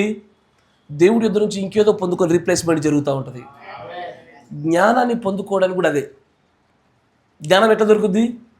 వెండిని వెతికినట్లుగా వెతికితేనే దొరుకుతుంది. బైబిల్ ఉన్న మాటే కదా, వెండిని వెతికినట్లుగా వెతికితే దొరుకుతుంది. In order to gain the knowledge you have to cell the time. ఎక్కువ సమయాన్ని వెచ్చించాలా. నేను ఏం సమయం వెచ్చించా? ఆడ మీటింగ్, ఈడ మీటింగ్, అన్ని మీటింగ్ తిరుగుతూ ఉంటా. నేను మాట్లాడేదాంట్లో జ్ఞానం ఉందని కూడా ఎట్లా కుదురుతుంది? ఉండదు, అది అజ్ఞానం కనబడుతుంది. కరెక్టేనా? బహుగా జ్ఞానం సంపాదించాలా, ఎక్కువ సమయాన్ని దాంతో వెచ్చించాలా. ఏదో ఒకటి కోల్పోకుండా ఒకటి రాదయ్యా. ఈ సూత్రాన్ని మర్చిపోకండి. ఈ యొక్క ఉపమానంలో దేవుడు చెప్పాలనుకున్న ఉద్దేశమే అది. నువ్వు అధికంగా పొందుకోవడానికి ఏదో ఒకటి కోల్పోవాలా. You have to lose everything. మొత్తం కోల్పోయి లాస్ట్కి పౌలు గారిలాగా సమస్తం పెంటగా ఎంచుతున్న ప్రభు అనే స్థాయికి నిలబడగలగాల. అప్పుడు మాట్లాడడం నేను కాదు కానీ క్రీస్తు అంటావు. ఇక ఆ స్థాయికి చేరగలగాల. ఎసార్నో? నేను ఎప్పుడు కూడా చెప్తా ఉంటా, ఏమని? నాకు అప్పచెప్పబడిన మందను పేదలను చేయడమే నా బాధ్యత. మీరు వింటున్నారా? క్రీస్తులు ఐశ్వర్యవంతులను చేస్తాం, భూలోకంలో మిమ్మల్ని పేదవారిగాను వెర్రిగానుగాను చేయాలా. ఎసార్నో? అట్లా చేయకపోతే నేను వేస్ట్గా ఇక్కడ బోధ చేయలేము. ఎసార్నో? మొన్న ఈ మధ్యలో అక్కడ తొలికొండలో ఉన్నటువంటి ఒక విశ్వాసం అన్నారట, అమ్మో ఇది ఏదో అమ్మేదాకా వదిలేటట్లు లేడు. నాకు వేరే వాళ్ళు కూడా నిలబడ్డప్పుడు నేను కూడా మీలాగే నవ్వుకున్నా, ఏదో ఒకటి అమ్మేదాకా వదిలేటట్లు లేడు వీడు అంటున్నాడు. అయ్యా ఇప్పుడు ఫర్ ఎగ్జాంపుల్, ఇప్పుడు ఈ వ్యక్తి ఒకటి అమ్మాడు, దానివల్ల ఆ డబ్బు ఎంతసేపు ఉంటుంది? అయ్యా ఎంతసేపు ఉంటుంది చెప్పండి? ఎన్ని రోజులు ఉంటుంది? మహా అయితే కొద్ది రోజులు ఉంటుంది, కొన్ని నెలల్లో ఉంటుంది. అయ్యా సరే, నువ్వు బాగా పిసినారే అనుకో, కొన్ని సంవత్సరాలు ఉంటుంది. అంత పిసినారే ఈరోజు ఎవరు లేరు. సరే ఉన్నా కూడా కొన్ని సంవత్సరాలు ఉంటుంది, తర్వాత అయిపోతాయి కదా. ఇది తాత్కాలికమైనది. కానీ దాని వెనకాల ఉండే ఉద్దేశ లక్ష్యాలు మాత్రము పరలోకంలో చిమ్మెట పట్టని ధనాన్ని సమకూరుస్తాయి. అక్కడ దాని గురించి మనము కష్టపడాలని చెప్పగలిగేది. బైబిల్ మొత్తం అంతా ఇదే విషయం. నువ్వు ఖచ్చితంగా ఏదో ఒకటి పొందుకోవాలంటే ఏదో ఒకటి కోల్పోక తప్పదు. రెండు కావాలని చెప్పి ఒక వ్యక్తి ప్రయత్నం చేశాడు, ఇద్దరు చేశారు. బిలాము లాంటి వ్యక్తి, అతనికి దేవుడు కావాలి, రాజు ఇచ్చే ధనము కావాలి. ఇటు దేవుడిని వదిలిపోతలేడు, ప్రార్థనలు ఏం లేదు, పో యుద్ధం చేయి అని అంటలేడు. కరెక్టేనా? ఇటు దేవుని దగ్గర అడుగుతున్నాడు, దేవుడు కావాలంటున్నాడు. ఇటు ఇది కావాలి, పేరు ప్రఖ్యాతలు, ధనము, రాజు యొక్క గుర్తింపు అన్ని కావాలంటున్నాడు. రెండు పొడల మీద కాళ్ళేశాడు. చివరికి దుష్టుడని పిలువబడ్డాడు, చంపబడ్డాడు. తర్వాత ఇంకో శిష్యుడు ఉంటాడు ఒకడు, నేను ప్రవక్త దగ్గర శిష్యరికం, నేను అసలే మన కుడి భుజాన్ని రైట్ హ్యాండ్ అని అనిపించుకోవాలి. ఎట్ ద సేమ్ టైం రాజు ఇచ్చినటువంటి ప్రశస్త వస్త్రాలు, ఆ వెండి కావాలి. రెండో కావాలంటే కుదురుద్ది? రెండో చోట ఉండవు అవి. ఈ వరలో ఒకే ఒక కత్తి ఉంటుంది, వాక్యమైన ఖడ్గం ఒకటే నిలబడాలి అక్కడ. ఇంతకు మించి ఇంకేమి చేయకూడదు. ఇవి వినడానికి చాలా సాధారణంగా కనబడతాయ్యా, కానీ ఇవన్నీ ఆచరించడానికి మాత్రము it takes a real force of a holy ghost spirit. పరిశుద్ధాత్మక గొప్ప శక్తి అవసరం. ఇది అంత ఈజీగా ఏం రాదు. ఖచ్చితంగా వాక్యానుసారంగా నడవాలంటే యుద్ధాలు జరగాల్సిందే. వింటున్నారా? ఖచ్చితంగా. ఇక్కడ చాలామంది తెలిసి నాకు, కొంతమంది వాక్యానుసారమైన వివాహాలు చేసుకోవడం కోసం కుటుంబాలతో గొడవపడి యుద్ధాలు చేసినటువంటి వాళ్ళ భవబంధాలను అమ్మేసుకున్నారు. ద సోల్డ్, అంతే కదా, దాన్ని పూర్తిగా అమ్మేసేసారు. అట్లా ఏదో ఒకటి కోల్పోయింది. దేవుడి యుద్ధం నుంచి ఏది రాదు. ఇప్పుడు ఇక్కడ ఉన్న ధనం పరిస్థితి కూడా అంతే. అదేం చేశాడు? సంపద కనుగొన్నాడు, వెంటనే దాచిపెట్టాడు, వెళ్ళాడు, దీన్ని కొనుగోలు చేయడానికి కావాల్సిన మొత్తాన్ని అమ్మాడు, దీన్ని కొనుక్కున్నాడు. ఇప్పుడు ఇతను ఐశ్వర్యవంతుడే. దేని విషయంలో? ఈ నిధి విషయంలో. కరెక్టేనా? ఈ నిధి విషయంలో మాత్రం ఐశ్వర్యవంతుడే. లోకం విషయంలో అన్ని అమ్ముకొని బతుకుతున్నటువంటి పేదోడు, సంపద సరిగ్గా మేనేజ్ చేయడం రాని అసమర్థుడు. అంతేనా కదా? లోకానికి అలానే కనబడుతుంది. లోక మాటలు వినడానికి మనం లేము ఇక్కడ. We are here for the kingdom of God. దేవుడు రాజ్యం నిమిత్తం నిలబడాలా, దాని కొరకు ఏదో ఒకటి కోల్పోవాలా. ఏం కోల్పోతారు చెప్పండి? అబ్రహాం తన కుమారులైనా సరే కోల్పోవడానికి సిద్ధపడ్డాడు. అయ్యా కరెక్టేనా? Yes or no? దేవుడైతే తన ద్వితీయ కుమారుని కోల్పోవడానికి ఇష్టపడ్డాడు ఆయన. Yes or no? తర్వాత ప్రవక్త గారు కూడా కొన్ని కోల్పోయారు. ఏం కోల్పోయారు? పాప ఆయనకి ఎప్పుడో కోరిక ఉండేది. కొంత మంచి వయసు రాగానే దూరంగా ఇల్లు కట్టుకొని మంచి మీసాలు దొడ్డుగా పెంచుకొని కౌబాయ్ లాగా క్యాప్ పెట్టుకొని జీన్స్ వేసుకొని బొంగురు గొంతు తీసుకొని బ్రదర్ రైజులాడు అని అందాం అనుకునేవాడు. ఎస్ఆర్నో దేవుడు 2 దిక్కులు చూపించాడు. నాన్న కుడివైపు చూడు, ఈ 7 ఎవర్ లాస్టింగ్ సైన్ యొక్క ఈ 7 కొండల వైపు చూడు, ఇటు చూడు మీ బొమ్మగాడు కనబడుతున్నాడు, ఈ రెండిట్లు ఏది కావాలని అడిగాడు. దాన్ని పొందుకోవడానికి దీన్ని కోల్పోవాలా, దీన్ని పొందుకోవడానికి దాన్ని కోల్పోవాలా. 2 దిక్కులు నాకే బ్రదర్ అంటే కుదరదు ఇక్కడ. కరెక్టేనా? 2 నాకే కావాలంటే కుదరదు. ఏదో ఒక దాన్ని నమ్మేయాలి నువ్వు, ఏదో ఒక దాన్ని కోల్పోవాలా. Something you have to lose, something the price you have to pay. ఏదో ఒక వెల చెల్లించాలా. ఎట్లా చెల్లిస్తారు? ఒక స్త్రీ భర్తతో చక్కగా కాపురం చేసి ఒక ఇండిపెండెంట్ ఫ్యామిలీ ఎస్టాబ్లిష్ చేయాలంటే ఏం చేయాలి? ఆ స్త్రీ తల్లి గారి గృహాన్ని వదిలేసేయాలి. అరే ఇక సెన్సిటివ్ టాపిక్ ఏంది అయితే మాట్లాడాలి దీని గురించి. మరి ఎస్ఆర్నో తల్లిగారి గృహాలు అమ్మేసేయాలి. అమ్మడు ఆస్తమ్ముడు కానీ చెప్పి బంధం నమ్మాలి. ఎస్ఆర్నో ఎప్పుడైతే అది అమ్ముతావో ఇక్కడ బాగా అత్తగలుగుతారు మీరు. కరెక్టేనా? ఎక్కడో చోట బలంగా మనం పొందుకోవడం కొరకు బలంగా అమ్మేయడం జరగాల. ఇది వ్యక్తిగతంగా వేరు సమీకరణాలు ఉంటాయి. నాకు వేరు, మీకు వేరు. కరెక్టేనా? వ్యక్తిగతంగా కూర్చొని ఈ యొక్క ఉపమానం గురించి ప్రార్థించే ప్రభువా, నేను ఎక్కువగా పొందుకోవడం కొరకు, నీ పరిశుద్ధాత్మ అభిషేకాన్ని పొందడం కొరకు, జ్ఞానంలో ఎదుగుట కొరకు, నా క్రియలలో నేను నిజంగానే నీ స్వరూపంలో నడచబడడం కొరకు ఏం కోల్పోవాలి అడగండి ఒకసారి.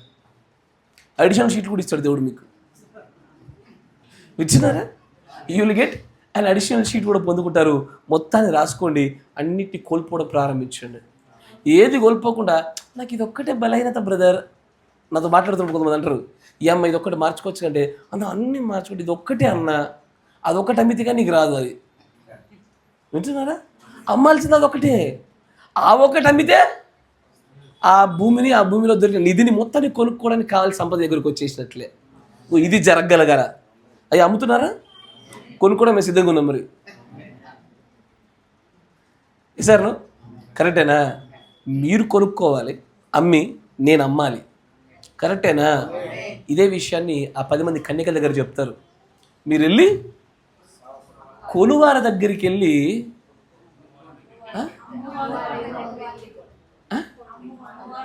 అమ్మువారి దగ్గరికి వీళ్ళు కొనుక్కోవాలా. మరి కొనుక్కోవడానికి దగ్గర ఏముంది? మంచి అప్పటిదాకా దిండేసి పడుకున్నారు వాళ్ళు. ఏముంటుంది దగ్గర? కొనుక్కోవడానికి ఏదో ఒకటి ఉండాలి, ఎక్స్చేంజ్ ఉండాలి కదా. నిద్రపోయిన వారికి ఏముంటుంది? అందుకే ఆత్మీయమైన మత్తు ఉండకూడదు అంటాడు ప్రవక్త. వధువు మత్తురాలుగా ఉండకుండా ఆత్మీయంగా ఎప్పుడు కూడా ఎట్లా ఉంటుంది? మెలకువగా ఉండి ప్రార్థన చేస్తూ నిలబడతా ఉంటుంది. ఎస్ఆర్నో? తర్వాత ఇంకొంచెం ముందుకు రండి.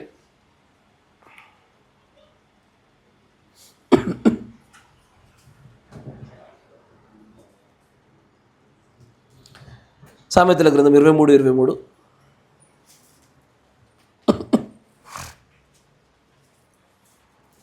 ఈ అంశం అంతా కూడా బోధలాగే ఉంటుంది. ఈ బోధలాగే ముందుకు సాగుతాం. సత్యమును అమ్మివేయక దేన్ని? సత్యము, వాక్యము, పరిశుద్ధాత్మ, దేవుడు. ఎస్ఆర్నో? ఇప్పుడు ఏం జరుగుతుందంటే దేవుడా కుటుంబమా? ఏం చేస్తాము? కుటుంబాన్ని సంపాదించుకోవడం దేవుని నమ్మేస్తున్నారు. కరెక్టేనా? ఇవి జరుగుతున్నదా? ఎస్. దేవుడా ఉద్యోగాల, దేవుడా గృహాలు, వ్యాపారాలు, బంధాలు, వివాహాలు, దేన్ని నమ్మేస్తారు చెప్పండి? ఏదో ఒక దాన్ని నమ్మేయాలి కదా. కానీ ఏముంటుంది? దేవుడి వాక్యం అయితే సత్యాన్ని నమ్మివేయకుండా దాన్ని దాచుకో. దీన్ని దాచి ఉంచుకోవడం కోసం దేన్ని నమ్మేసేయి. కరెక్టేనా? ఓ పాట కూడా ఉంటుంది, సత్యబోధన ఎంత మాత్రం నమ్మివేయకు, డబ్బు కొరకు అబద్ధమును బోధించకు, మత శాఖ సంస్థలకు మద్దతివ్వకు, మేల్కొని లోబడు లేఖనాలకు. తెలీదా ఈ పాట? పరిశుద్ధులకు ఒక్కసారి అప్పగింపబడిన బోధకు నిలువుడి. దాన్ని పొందుకోవాలి, దాన్ని కొనుక్కోవాలి, దాని కొరకు ఏదైనా వెచ్చించాలా. ఎస్ఆర్నో? మనం బతికేదంతా దాని కొరకే. అయ్యా మేము రోజు హైదరాబాద్ వారం రావడం అంటే డబ్బులు సరిపోతలేవు. దేనికి వెచ్చిస్తున్నావు? ఇంట్లో ఛాయ్ దానికి వెచ్చిస్తావు, పాలకు చక్కెరకు దాన్నే దీనికి పెట్టు. Yes sir, Sunday non veg పెట్టిస్తాము, దీనికి పెట్టు. Yes sir no. అది లేకపోయినా బ్రతకొచ్చు, ఇది లేకపోతే బతకలేము. ఎక్కడెక్కడ వెచ్చించాలో అక్కడ వెచ్చించాల్సింది పోయి అన్ని చోట్ల పెట్టి రెగ్యులర్ రావాలని డబ్బులు సరిపోవయ్యా మాకు. ఇట్లా అన్న వాళ్ళందరికీ నాకు ఏమనిపిస్తుంది తెలుసా, తెల్లారి నీ కొడుకు నీ కూతురికి యాక్సిడెంట్ అయిందనుకో, ఎక్కడికి వెళ్ళి వస్తాయి? వస్తుందా? ధారాళంగా వస్తాయి, విపరీతంగా వస్తాయి. అంటే అప్పుడు చేయగలిగిన సమకూర్పు వాక్యం కోసం చేయలేము, దేవుణ్ణి వాక్యమును కొనుగోలు చేసి దాచిపెట్టడం కోసం చేయలేము. కానీ దేవుడు ప్రవక్త అంటాడు, God knows how to draw that. ఎలా గుంజుకోవాలో దేవుడు తెలుసు అంటాడు ఆయన. కొటేషన్ నేను చదివి వినిపించా. దేవుడికి తెలుసు ఎలా గుంజుకోవాలో, తనదైన దాన్ని తన దగ్గరికి ఎలా తీసుకోవాలో తెలుసు. అది ఎలాగున్నా తీసుకోగలుగుతాడు. దానికంటే ముందు ఏం చేయాలి? మనమే కొనుక్కోవాలా. ఎస్ఆర్నో. బలవంతంగా కొనిపించారన్న పేరు కన్నా మనమే ఇష్టపడి కొనుక్కోవాలన్న పేరు బాగుంటుంది. ఎస్ఆర్నో. కొంచెం ఘనత లభిస్తుంది మనకి. కరెక్టేనా? అందుకే బైబిల్లో ఒక వ్యక్తి ఉంటాడు చూడు, మత్తయి సువార్త. చివరికి అబ్బాయిని చూపించేసి ముందుకు సాగిపోదాం. 19:21.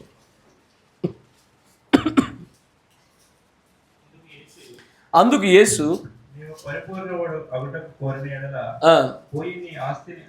కదా. ఇప్పుడు మీరు ఇక్కడ చూస్తున్నారా, హాఫ్ మెన్ పిక్చర్ లేదు ఇలా. ఓకే, దీని లోపల కనబడుతుంది ఒక ఫేస్. God bless you. అది ఎవరిది? అది ఏం పిక్చర్? అది ఎవరు దించారు? హాఫ్ మెన్ తీస్తున్నప్పుడు ఆ మొత్తం చిత్రపటాన్ని ఎప్పుడైనా చూసారా? టోటల్ చిత్రపటాన్ని చూసారా? చూడలేదా? కొట్టండి, హాఫ్ మెన్ పిక్చర్ అని కొట్టండి. Half men Jesus Christ picture అని కొట్టండి.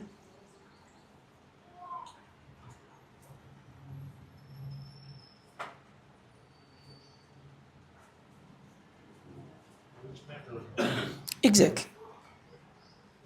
అయ్యా ఇది చూస్తున్నారా? ఇదే పిక్చర్. ఇది యాక్చువల్ టోటల్ పిక్చర్. ఇది టోటల్ పిక్చర్ ఇలా ఉంటుంది. ఎవరు? యవనస్తుడైన ధనవంతుడు అతడితో పాటు యేసు మాట్లాడుతున్న సందర్భంలో దాంట్లో ధనవంతుని తీసేసి యేసుప్రభుని పెట్టి యేసుప్రభు యొక్క ఫేస్ని మిర్రర్ ఎఫెక్ట్లో తిప్పారు. మీకు తెలుసుందా? యేసుప్రభు యొక్క ఫేస్ని మిర్రర్ ఎఫెక్ట్లో తిప్పినప్పుడు ఈ పిక్చర్ వస్తుంది. దాంట్లో ఈ యవనస్తుడైనటువంటి ఈ ధనవంతుడి గురించే మాట్లాడతాడు. ఇప్పుడు ఆ వ్యక్తితో జరుగుతున్న సంభాషణ చూడండి. అని అంటాడు, అతను వచ్చి అంటాడు, అయ్యా బోధకుడా, నేను నిత్య జీవం పొందుకోవడానికి ఏం చేయాలి? ఆజ్ఞలు పాటించు. ఓకే, ఏ ఆజ్ఞలు? నీ తల్లిదండ్రులను సన్మానించుట, నీ దేవుడని యెహోవాను ఏం చేయాలా? పూర్ణ హృదయంతో నువ్వు ఆరాధించుట. ఇవే ఆజ్ఞలు, ఇంకేముంటాయి? అయ్యో అవ్వా, ఎప్పటి నుంచో చేస్తా ఉన్నానయ్యా నేను. ఓహో, you want to become perfect, right? నువ్వు పరిపూర్ణ అవ్వాలని కోరుకుంటున్నావు కదా. అయితే నువ్వు పరిపూర్ణ అవుటకు నీకు పని చెప్తాను. ఏంటది? 21వ వచనం చూడండి. అందుకు యేసు, నువ్వు పరిపూర్ణ అవ్వాలంటే కనుక అలాంటి కోరిక నీకు ఉంటే ఇప్పుడు ఆ పరిపూర్ణతను కొనుక్కోవడానికి ఇతడు తన ఆస్తి అంతటి కోల్పోవాలి. నా మాట మీరు వింటున్నారా? అమ్మ, ఒక్కసారి నువ్వు వ్యక్తిగతంగా ఒకసారి పరిశీలన చేసుకోండి. నేను క్రీస్తు కోసం నా జీవితంలో ఏమేమి కోల్పోయినా,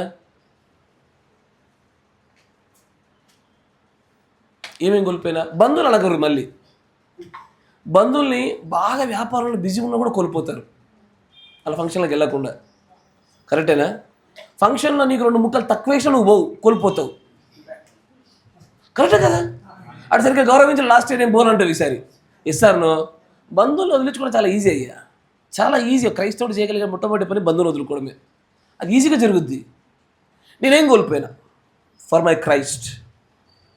did I lose my health? నా ఆరోగ్యాన్ని నేను కోల్పోయినా దేవుని కొరకు. నిద్ర లేని రాత్రులు గడుపుతారు కొంతమంది, దేవుడు మళ్ళీ దీవించిన గాక. ధనాన్ని కోల్పోతున్నానా? నా బంధువులలో, నా కుటుంబీకులను, నా ప్రతి ఒక్కరిని కోల్పోతున్నానా? ఇవన్నీ ఒక సైడ్ భౌతికమైనవి. The real battle happens inside. నా ఇష్టాన్ని నేను త్యాగం చేశానా? ప్రభు వాక్యం కొరకు నాకు నచ్చనిదైనా సరే ప్రభు ఇష్టమే నా ఇష్టమని తలంచుకొని ముందుకు సాగుతున్నానా? అది ఉద్యోగ, వ్యాపార, వైవాహిక, వస్త్ర, అలంకరణ, అన్ని పోషణ విషయాలన్నింటిలో కూడా నాకు అనిపించుచున్న దానికన్నా ప్రభు చెప్పిన దాని కొరకు నన్ను నేను కోల్పోయానా? ఇప్పుడు దేవుడు ప్రవక్త ఏమంటాడు? The biggest obstacle for the holy ghost, పరిశుద్ధాత్మక అత్యంత భయంకరమైన అడ్డు వ్యక్తి ఎవరంటే బ్రహ్మే అంటాడు ఆయన. ఆ బ్రహ్మను అమ్మివేయాల, నీకు నువ్వు కోల్పోవాలా. నిన్ను నువ్వు అమ్మేసుకోవాలా. ఎలా ఉంటుందంటే నీకంటూ ఒక ఇష్టాలు లేవా, ఇదేం జీవితము అనుకునే స్థాయికి రాగలగాల. నాకంటూ ఏ ఇష్టం లేదు, నా ప్రభు ఇష్టం నా ఇష్టం. నాకంటూ ఏ కోరిక లేదు, నా తండ్రి కోరికే నా కోరిక. అంటే నువ్వేమైనావు, నీ పర్సనాలిటీ నువ్వు కోల్పోయావు.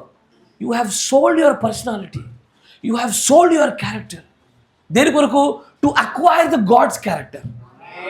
సార్లో దేవుడి గుణ లక్షణాలు కొనుక్కోవడానికి నీ సమస్తాన్ని కోల్పోయావు. అయ్యా, నా కోపాన్ని అమ్మేసుకున్నా, నా మొండితనాన్ని అమ్మేశా, నా అలంకారాన్ని అమ్మేశా, నా అందం కోసం చేసిన పోగడలు అమ్మేశా. ఎవ్రీథింగ్ నాకు నచ్చట్లేదు అయినా నేను అమ్మేశాను. ఎందుకంటే ఆయనది నేను కొనుగోలు చేయడానికి. అదే ఒక వ్యక్తిని పరిపూర్ణమైన స్థాయిలోకి తీసుకెళ్ళగలిగేది. ఇప్పుడు ఈ వ్యక్తి చాలా భక్తి కలిగినోడే, యవనస్తుడైన ధనవంతుడు, పరలోక రాజ్యం పట్ల ఆసక్తి కలిగినోడే. కానీ పరిపూర్ణతను చేర్చుకోవడం కోసము అమ్మకపు కొనుగోలు చేయి వేట అంటే కొనుక్కోవడానికి ఇష్టపడుతున్నాడు, అమ్మడానికి ఏమాత్రం ఇష్టపడతలేడు. బట్ యువర్ వెజల్, నీ గిన్నె, నీ పాత్ర నిండైపోయింది. నీ పాత్రలో మళ్ళీ ఎంతైనా కొంత పోవాలంటే కొంత వెళ్ళిపోవాలి కదా. ఎస్ఆర్నో ఏదో ఒకటి కోల్పోకుండా నువ్వు దేన్ని పొందలేవు. ఇది పరలోక రాజ్యం మర్మములో అత్యంత పెద్ద ప్రధానమైన సూత్రం ఇది. నువ్వు రాజ్యాన్ని రావాలనుకుంటున్నావా, ఈ లోకాన్ని కోల్పో. Lose this world.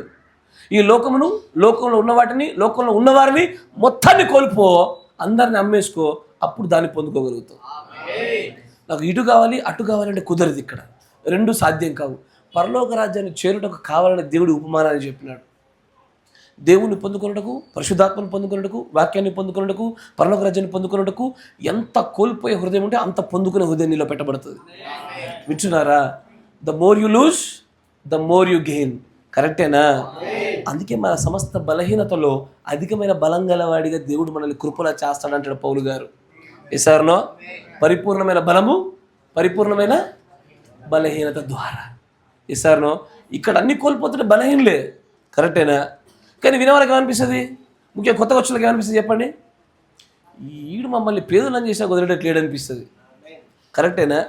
ఎసార్నో ఆబ్వియస్లీ బీదలైన వారు ధన్యులు. పరలోక రాజ్యం, మీకు పరలోక రాజ్యం కావాలంటే బీదలు కావాలి. ఎస్ఆర్నో బ్రదర్ మరీ ఎంత బీదలు వద్దు బ్రదర్, కొంచెం అంటే పరలోక రాజ్యం కూడా కొంచెమే లభిస్తుంది నీకు. ఎస్ఆర్నో అయ్యా ఒక మాట చెప్పండి, మీరందరూ బీదలు అయితే నేనేమైతా? ఇంకా కటిక బీదలను అవుతా. ఎస్ ఆబ్వియస్లీ కరెక్టే కదా. మీకేమనిపిస్తుంది అంటే మమ్మల్ని అందరూ బీదం చేసి వీడు ఒక్కడు మంచి తిరుగుతారు అనుకున్నారు. సంఘం మీద అయితే పాస్టర్ కూడా బీదోడే లాస్ట్కి. ఎందుకంటే కాపరి బ్రతికితే సంఘం యొక్క సంపద పైన. ఎస్ఆర్నో మీరు ధనవంతులైతే నేను ధనవంతుని అవుతా. ఆబ్వియస్లీ మీరు పెద్దలైతే నేనేమవుతా? కటిక పేదలం అయితే నేను. కరెక్టేనా? మన అందరం కలిసి మూకుబడి పేదలం అయిదాం. మూకుబడిగా బీదవాళ్ళు మూకుబడిగా అమ్ముడు పోసేసి ప్రభు ఎదురు అన్ని కొనుక్కుందామా? God bless you. దీవించిన గాక. మిగిలిన సంగతుల్ని ప్రభు అనుగ్రహించుకుని ముందు స్థాయికి తీసుకెళ్ళిపోదాం. ప్రార్థన చేసుకుందాం. అయ్యా, మర్మాలు గ్రహించే విధానం విన్నారు కదా. 2 పద్ధతులు మర్చిపోకండి. దానిలో ఇంకా చాలా పద్ధతులు ఉన్నవి. నేను ఎక్కువ చెప్పాను అనుకో, అది ఏమైపోద్దంటే అది మళ్ళీ సెమినరీ క్లాస్లా ఉంటుంది. అది అట్లా ఉండకూడదు. 2 చెప్పాను. వింటున్నారా? జాగ్రత్తగా నేను చెప్పిన పద్ధతులు పాటించే ప్రయత్నం చేయండి. ప్రభు యొక్క ఆత్మ సహాయాన్ని కోరుతూ ఉండండి. ప్రత్యక్షత కొరకు మరీ ముఖ్యంగా ప్రార్థన చేయండి. ఈ ఉపమానాలలో దాచి ఉంచిన పరలోక రాజ్య మర్మాల మాత్రం జీవితాల్లో ఆచరణలో పెట్టడం మర్చిపోకండి. దేవుడు మళ్ళీ దీవించినాక ప్రార్థన చేసుకుందాం. మన మధ్యన సహోదరులు సంసన్ గారు ప్రార్థన చేస్తారు. స్తోత్రం స్తోత్రం స్తోత్రం.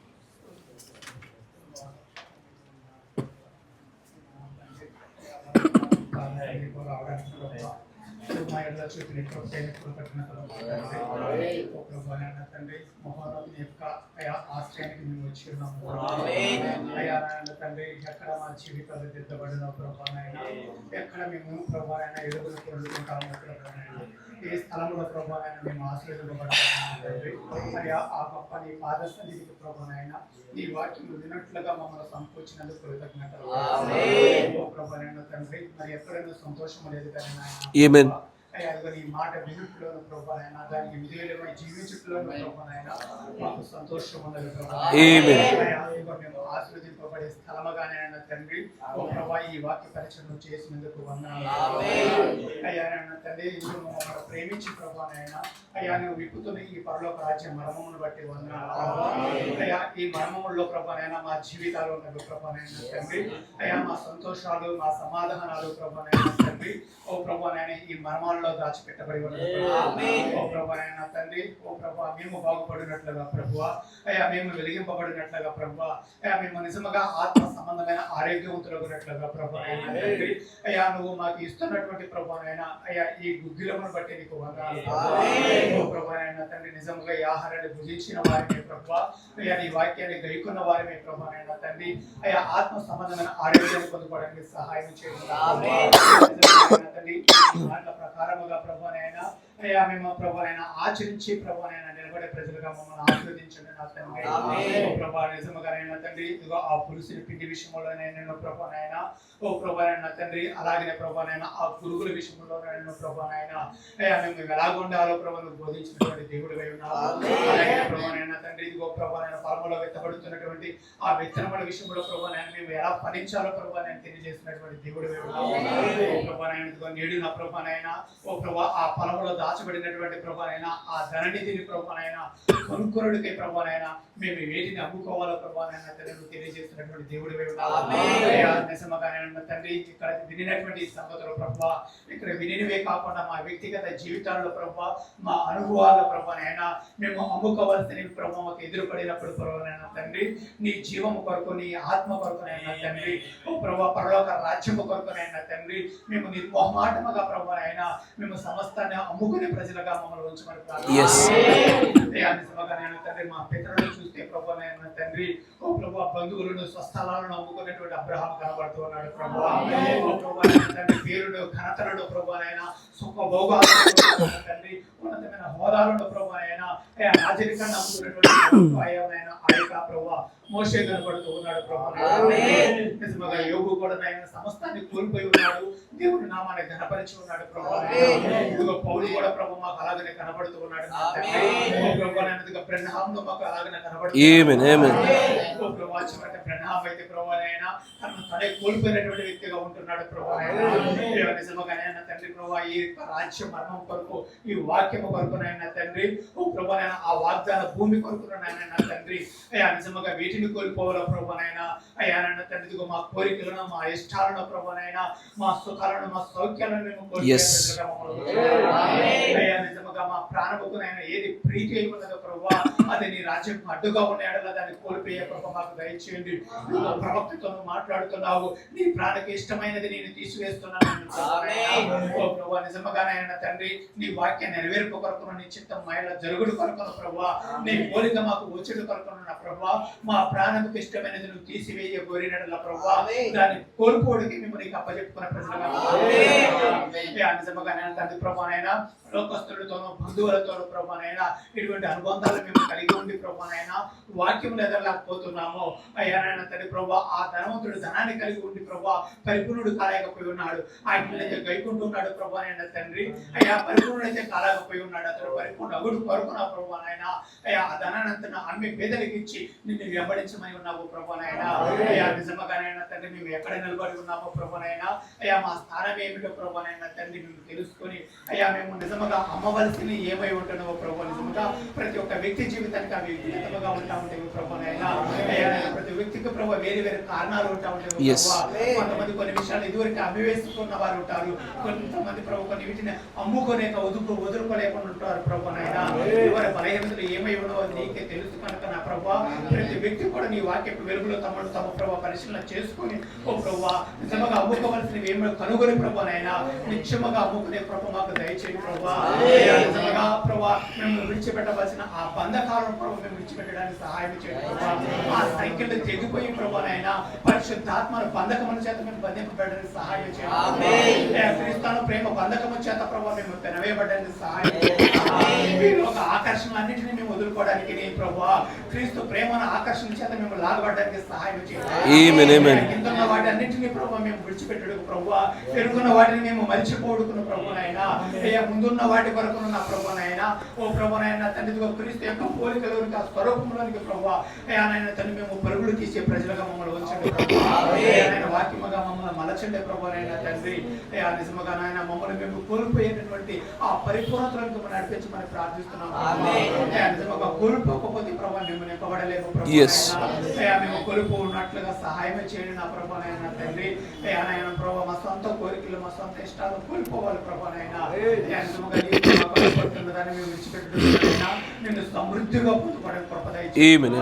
మా గిన్నె నిండి పొరులున్నట్లుగా ప్రభు నిన్ను పొందుకునే కృప మాకు దయచేయండి. అయ్యా నిజముగా నాయన తండ్రి ఇంకా ఎన్నో ప్రభునైనా నాయన ప్రభు ప్రతి వ్యక్తి యొక్క ప్రభునైన హృదయము ఆ వ్యక్తి యొక్క ఆత్మకి తెలుసును కనుకనైనా అయ్యా నీ వాక్యపై వెలుగులో ప్రభునైనా ప్రతి ఒక్కరూ ఆత్మ పరిశీలన చేసుకోవడానికి సహాయం చేయండి. ఏదైతే పడుతుందో దానిని ప్రభు వాక్యపై వెలుగులో ప్రభు అయ్యా కనుగొనగలిగి ప్రభునైనా తల్లి విడిచిపెట్టి ప్రభునైనా ఆ జీవాన్ని ప్రభు సమృద్ధిగా పొందుకుని కృపదయించండి. అయ్యా నాయన తండ్రిని వినిపింపజేసిన ఈ సంగతులు బట్టి కృతజ్ఞతలు ప్రభునైనా తండ్రి. ఈ మాటల ప్రభు మేము పోనించుకోలేక ప్రభునైనా అయ్యా మేము దిద్దుకోవడానికి సరి చేసుకోవడానికి వాక్యముతో ప్రభునైనా తండ్రి మేము పట్టుకోవడానికి ప్రభు మాకు దయచేయమని ఈ బలహీనమైన మా హస్తాలను ప్రభు బలవంతుడైన నీ చేతిలో పెడుతున్నాయన తండ్రి. మా హృదయాలు నీ కృప హస్తాలకు అప్పచెప్పుకోవచ్చు. మేము బలహీనము ప్రభు నాయన సమస్తాన్ని నీ కొరకు కోల్పోనట్లుగా చేయమని ప్రార్థిస్తున్నాము. అయ్యా నాయన తండ్రి ఎలీషా ప్రవక్త ప్రభు చేసినట్లుగా ప్రభు అది అపోస్తలుడు చేసినట్లుగాను నాయన తండ్రి. ఓ ప్రభు నాయన నేడును యథార్థమైన సేవకులు చేస్తున్నట్లుగాను వాక్యము చేత పట్టబడిన వారు ప్రభు ముద్ర పొందుకున్న వారు చేస్తున్నట్లుగా ప్రభు మేము అలాగున చేసి ప్రభు నాయన ఆ ముద్రను కొనుక్కునే కృపను మాకు అనుగ్రహించండి. మా హృదయాలను ప్రభు మా హృదయాలను ప్రభు నాయన తండ్రి ప్రభు మేము పరిపూర్ణ మగడు కొరకైనా నీ కృపకొని దయకొని చిత్తానికి అప్పచెప్పుకొనొచ్చు ప్రభు యేసుక్రీస్తు నామమున ప్రభు నాయన ఈ దీన ప్రార్థన ప్రభు నాయన నీకు అర్పించి ప్రార్థించడానికి వేడుకొంచున్నాము. పరిశుద్ధుడా మహోన్నతుడా మా ప్రియమైనటువంటి యేసుక్రీస్తు దేవా మమ్మల్ని సమకూర్చి ఈ దినమున మాకు వినికిడిలో వినిపింపజేసిన ప్రతి వాక్యాన్ని బట్టి దాని వివరణను బట్టి నీకు వందనాలు. మేము విన్నటువంటి ప్రతి మాట కూడా ప్రభు మాలో శరీరధారి ఏ భాగ్యం మాకు దయచేయండి. నిజంగానే నీలో మేము ఎదగాలంటే ఖచ్చితంగా మేము తండ్రి తప్పకుండా దానికి సమానమైన వెలతో ఖచ్చితంగా కోల్పోవలసింది ఎంతో ఉండగా నాయన నీ పరిశుద్ధులే మాకు అనేక ఉదాహరణలు పెట్టి ఉన్నావు తండ్రి. కృపగల తండ్రి నిజంగానే ఇదిగో నన్ను పోలి నడుచుకోండి అని చెప్పుచున్నటువంటి పౌలు గారిలాగా నాయన తన సన్హెడ్రిన్ యొక్క సభ్యత్వాన్ని కోల్పోయినాడు, వైవాహిక బంధాన్ని కూడా కోల్పోయినాడు. తన జీవితం అంతట్లో కూడా ప్రభు చివరికి శిరచ్ఛేదనం చేయబడి చంపబడి ఉన్నాడు. ప్రభువ ఇలాగున నిన్ను చేరుటకు నీ యొద్ద ప్రభువ బలమైనటువంటి సింహాసనాలపైన బలమైనటువంటి ప్రజలకు కూర్చున్నటకు వారు కోల్పోకుండా ఏది సాధించలేకపోయారు. నాయన పరలోక రాజ్యము ఎలాంటి వారికి లభిస్తూ ఉంది, ఎలాంటి వారు దాన్ని పోగొట్టుకుంటారు, దాన్ని బలంగా నాయన చేపట్టడం కావాల్సిన సంగతులను గురించి నువ్వు మాట్లాడుతూ ఈ నియమాలలో ప్రభు ఈ సూత్రాలలో మేము గ్రహించవలసినటువంటి ఈ సంగతులన్నిటినీ కూడా నీ ప్రియమైన పిల్లల్లో ప్రత్యక్షత గుండా ప్రభు వీటన్నిటిని కూడా వీరి హృదయ పలకలపై రాయమని ప్రార్థిస్తూ ఉంటున్నాను. కృపగల తండ్రి ఇది కేవలం బోధన మాత్రమే ఉండకుండా మా అందరి జీవితాల్లో ఆచరణలోకి వెళ్ళినట్లుగా సహాయం దయచేయండి. దీనివలన మార్పు చెందించబడినటువంటి ప్రజలుగా క్రియాత్మకంగా మాలో జరుగుతున్న మార్పులను బట్టి ఈ లోకానికి ప్రజలకు మేము వెర్రివారి గారు బీదవారి గారు కనబడుటయే ఖచ్చితంగా జరిగి తీరాలంటా ఉన్నావు నువ్వు. నేను ఈ లోకం కనుక మమ్మల్ని విమర్శించుట లేదు అంటే ఏదో మాలో పొరపాటుగా జరుగుతున్నదని ప్రవక్త చెప్పినట్టుగానే మమ్మల్ని ఈ లోకం నాయన విచిత్రంగాను నాయన నిజంగానే వారందరూ మమ్మల్ని విమర్శించినటువంటి వ్యక్తులుగాను మమ్మల్ని ఎలవేళలో ఉండేటువంటి ప్రవక్తన మాలో ఎలవేళ జరుగుతూ ఉండాలి. నాయన కృప చూపండి తండ్రి. నాయన ఆ యొక్క నువ్వు చెప్పిన మాట నెరవేర్పు కోసము ఆ నోవాహు అయితే ప్రభా ఎలాగున సమస్తాన్ని అమ్మి వేసుకుంటూ ఆ ఓడ కొరకు మాత్రం ఎలాగ వెచ్చించుకుంటూ కడుతూ వచ్చినాడు. నీ ప్రవక్త ద్వారా నువ్వు ఇచ్చిన వివరణలో ప్రభా సమస్తము నువ్వు వెచ్చించకుండా మేము పరిపూర్ణమవుట అసాధ్యమై ఉండగా ఆ యవనస్తుడు ధనవంతుడు కోల్పోయిన విధానం కూడా అలాంటిదే. అయినా మేమందరం వినినటువంటి ఈ బలహీనతను జయించగలిగే గొప్ప శక్తిని పరిశుద్ధాత్మ అభిషేకాన్ని మాకు దయచేయండి నాయన. నీ యొక్క ఆత్మచేత వీరందరినీ కూడా పరిపూర్ణంగా చేయమని ప్రార్థన చేస్తూ ఉంటున్నాను. ఇంకను జరగనైనటువంటి నాయన యొక్క సెషన్స్లో కూడా ఈ పరలోక రాజ్యం మర్మములలో మేము గ్రహించవలసిన సంగతులను గ్రహించినట్లుగాను వీటిని అనేకమైన శీర్షికల గుండా మరొక రూపంలో కూడా భవిష్యత్ దినాల్లో చూడగలిగినట్లుగాను దీనిలో ఉన్న విస్తృతమైన సమాచారాన్ని మేమందరం ప్రత్యక్షత గుండా డైరెక్ట్ రెవల్యూషన్ కూడా పొందుకున్నట్లుగాను ప్రతి ఒక్కరిని తాకమని ప్రార్థిస్తూ ఉంటున్నాం. అయినా ఉద్యోగ విషయాలలో అనేకమైన మొరలు కలిగినటువంటి నీ పిల్లల మొరలు వినమని ప్రార్థిస్తా ఉన్నాను. వివాహ విషయాల్లో కూడా ప్రభా వీరి సాటి అయిన సహాయాలను ప్రభా, వీరికంటూ నియమించిన భాగస్వాములను ప్రభా, వీరు మీ యుద్ధం నుంచి సమాధానాలు పొందుకుంటూ వీరి పట్ల కృప చూపి వీరికి సమాధానాలను అనుగ్రహించమని ప్రార్థిస్తూ ఉంటున్నాను. ఉద్యోగ వ్యాపారాలు చేస్తున్న వారిని కూడా దీవించి ఆశీర్వదించండి. ప్రయాణాలు చేస్తున్న వారిని ఆశీర్వదించండి ప్రభా. కుటుంబ పోషణ కొరకు కష్టపడుతూ యజమానులను కూడా దీవించండి నాయన. 5వ సువార్తగా పనిచేసి తమ పిల్లల యొక్క రక్షణ కొరకు, భక్తిలో ఎదుగుదల కొరకు పోరాడుతున్న ప్రతి ఒక్క తల్లిని కూడా, ఆ యొక్క స్త్రీలను కూడా మీరు దీవించి ఆశీర్వదించమని ప్రార్థిస్తూ ఉంటున్నాను. మా రాకపోకలు కూడా తోడుగా ఉండండి. జరగనున్నటువంటి ఆ కూటముల విషయంలో కూడా కనికరం చూపి నీ చిత్తము, నీ ఉద్దేశము నాయన నెరవేర్పు జరిగించబడినట్లుగా, నీ లక్ష్యం మాత్రమే జరిగించబడిన సహాయం అనుగ్రహించమని, నీ చిత్తమును బిడ్డ మరొకసారి కలుసుకునే అవకాశం కూడా మా అందరికీ అనుగ్రహించమని ప్రభు అయిన యేసుక్రీస్తు నామములో ప్రార్థన చేయుచున్నాము. ఆమేన్. God bless you. దేవుడు మిమ్మల్ని అందరినీ కూడా దీవించును గాక.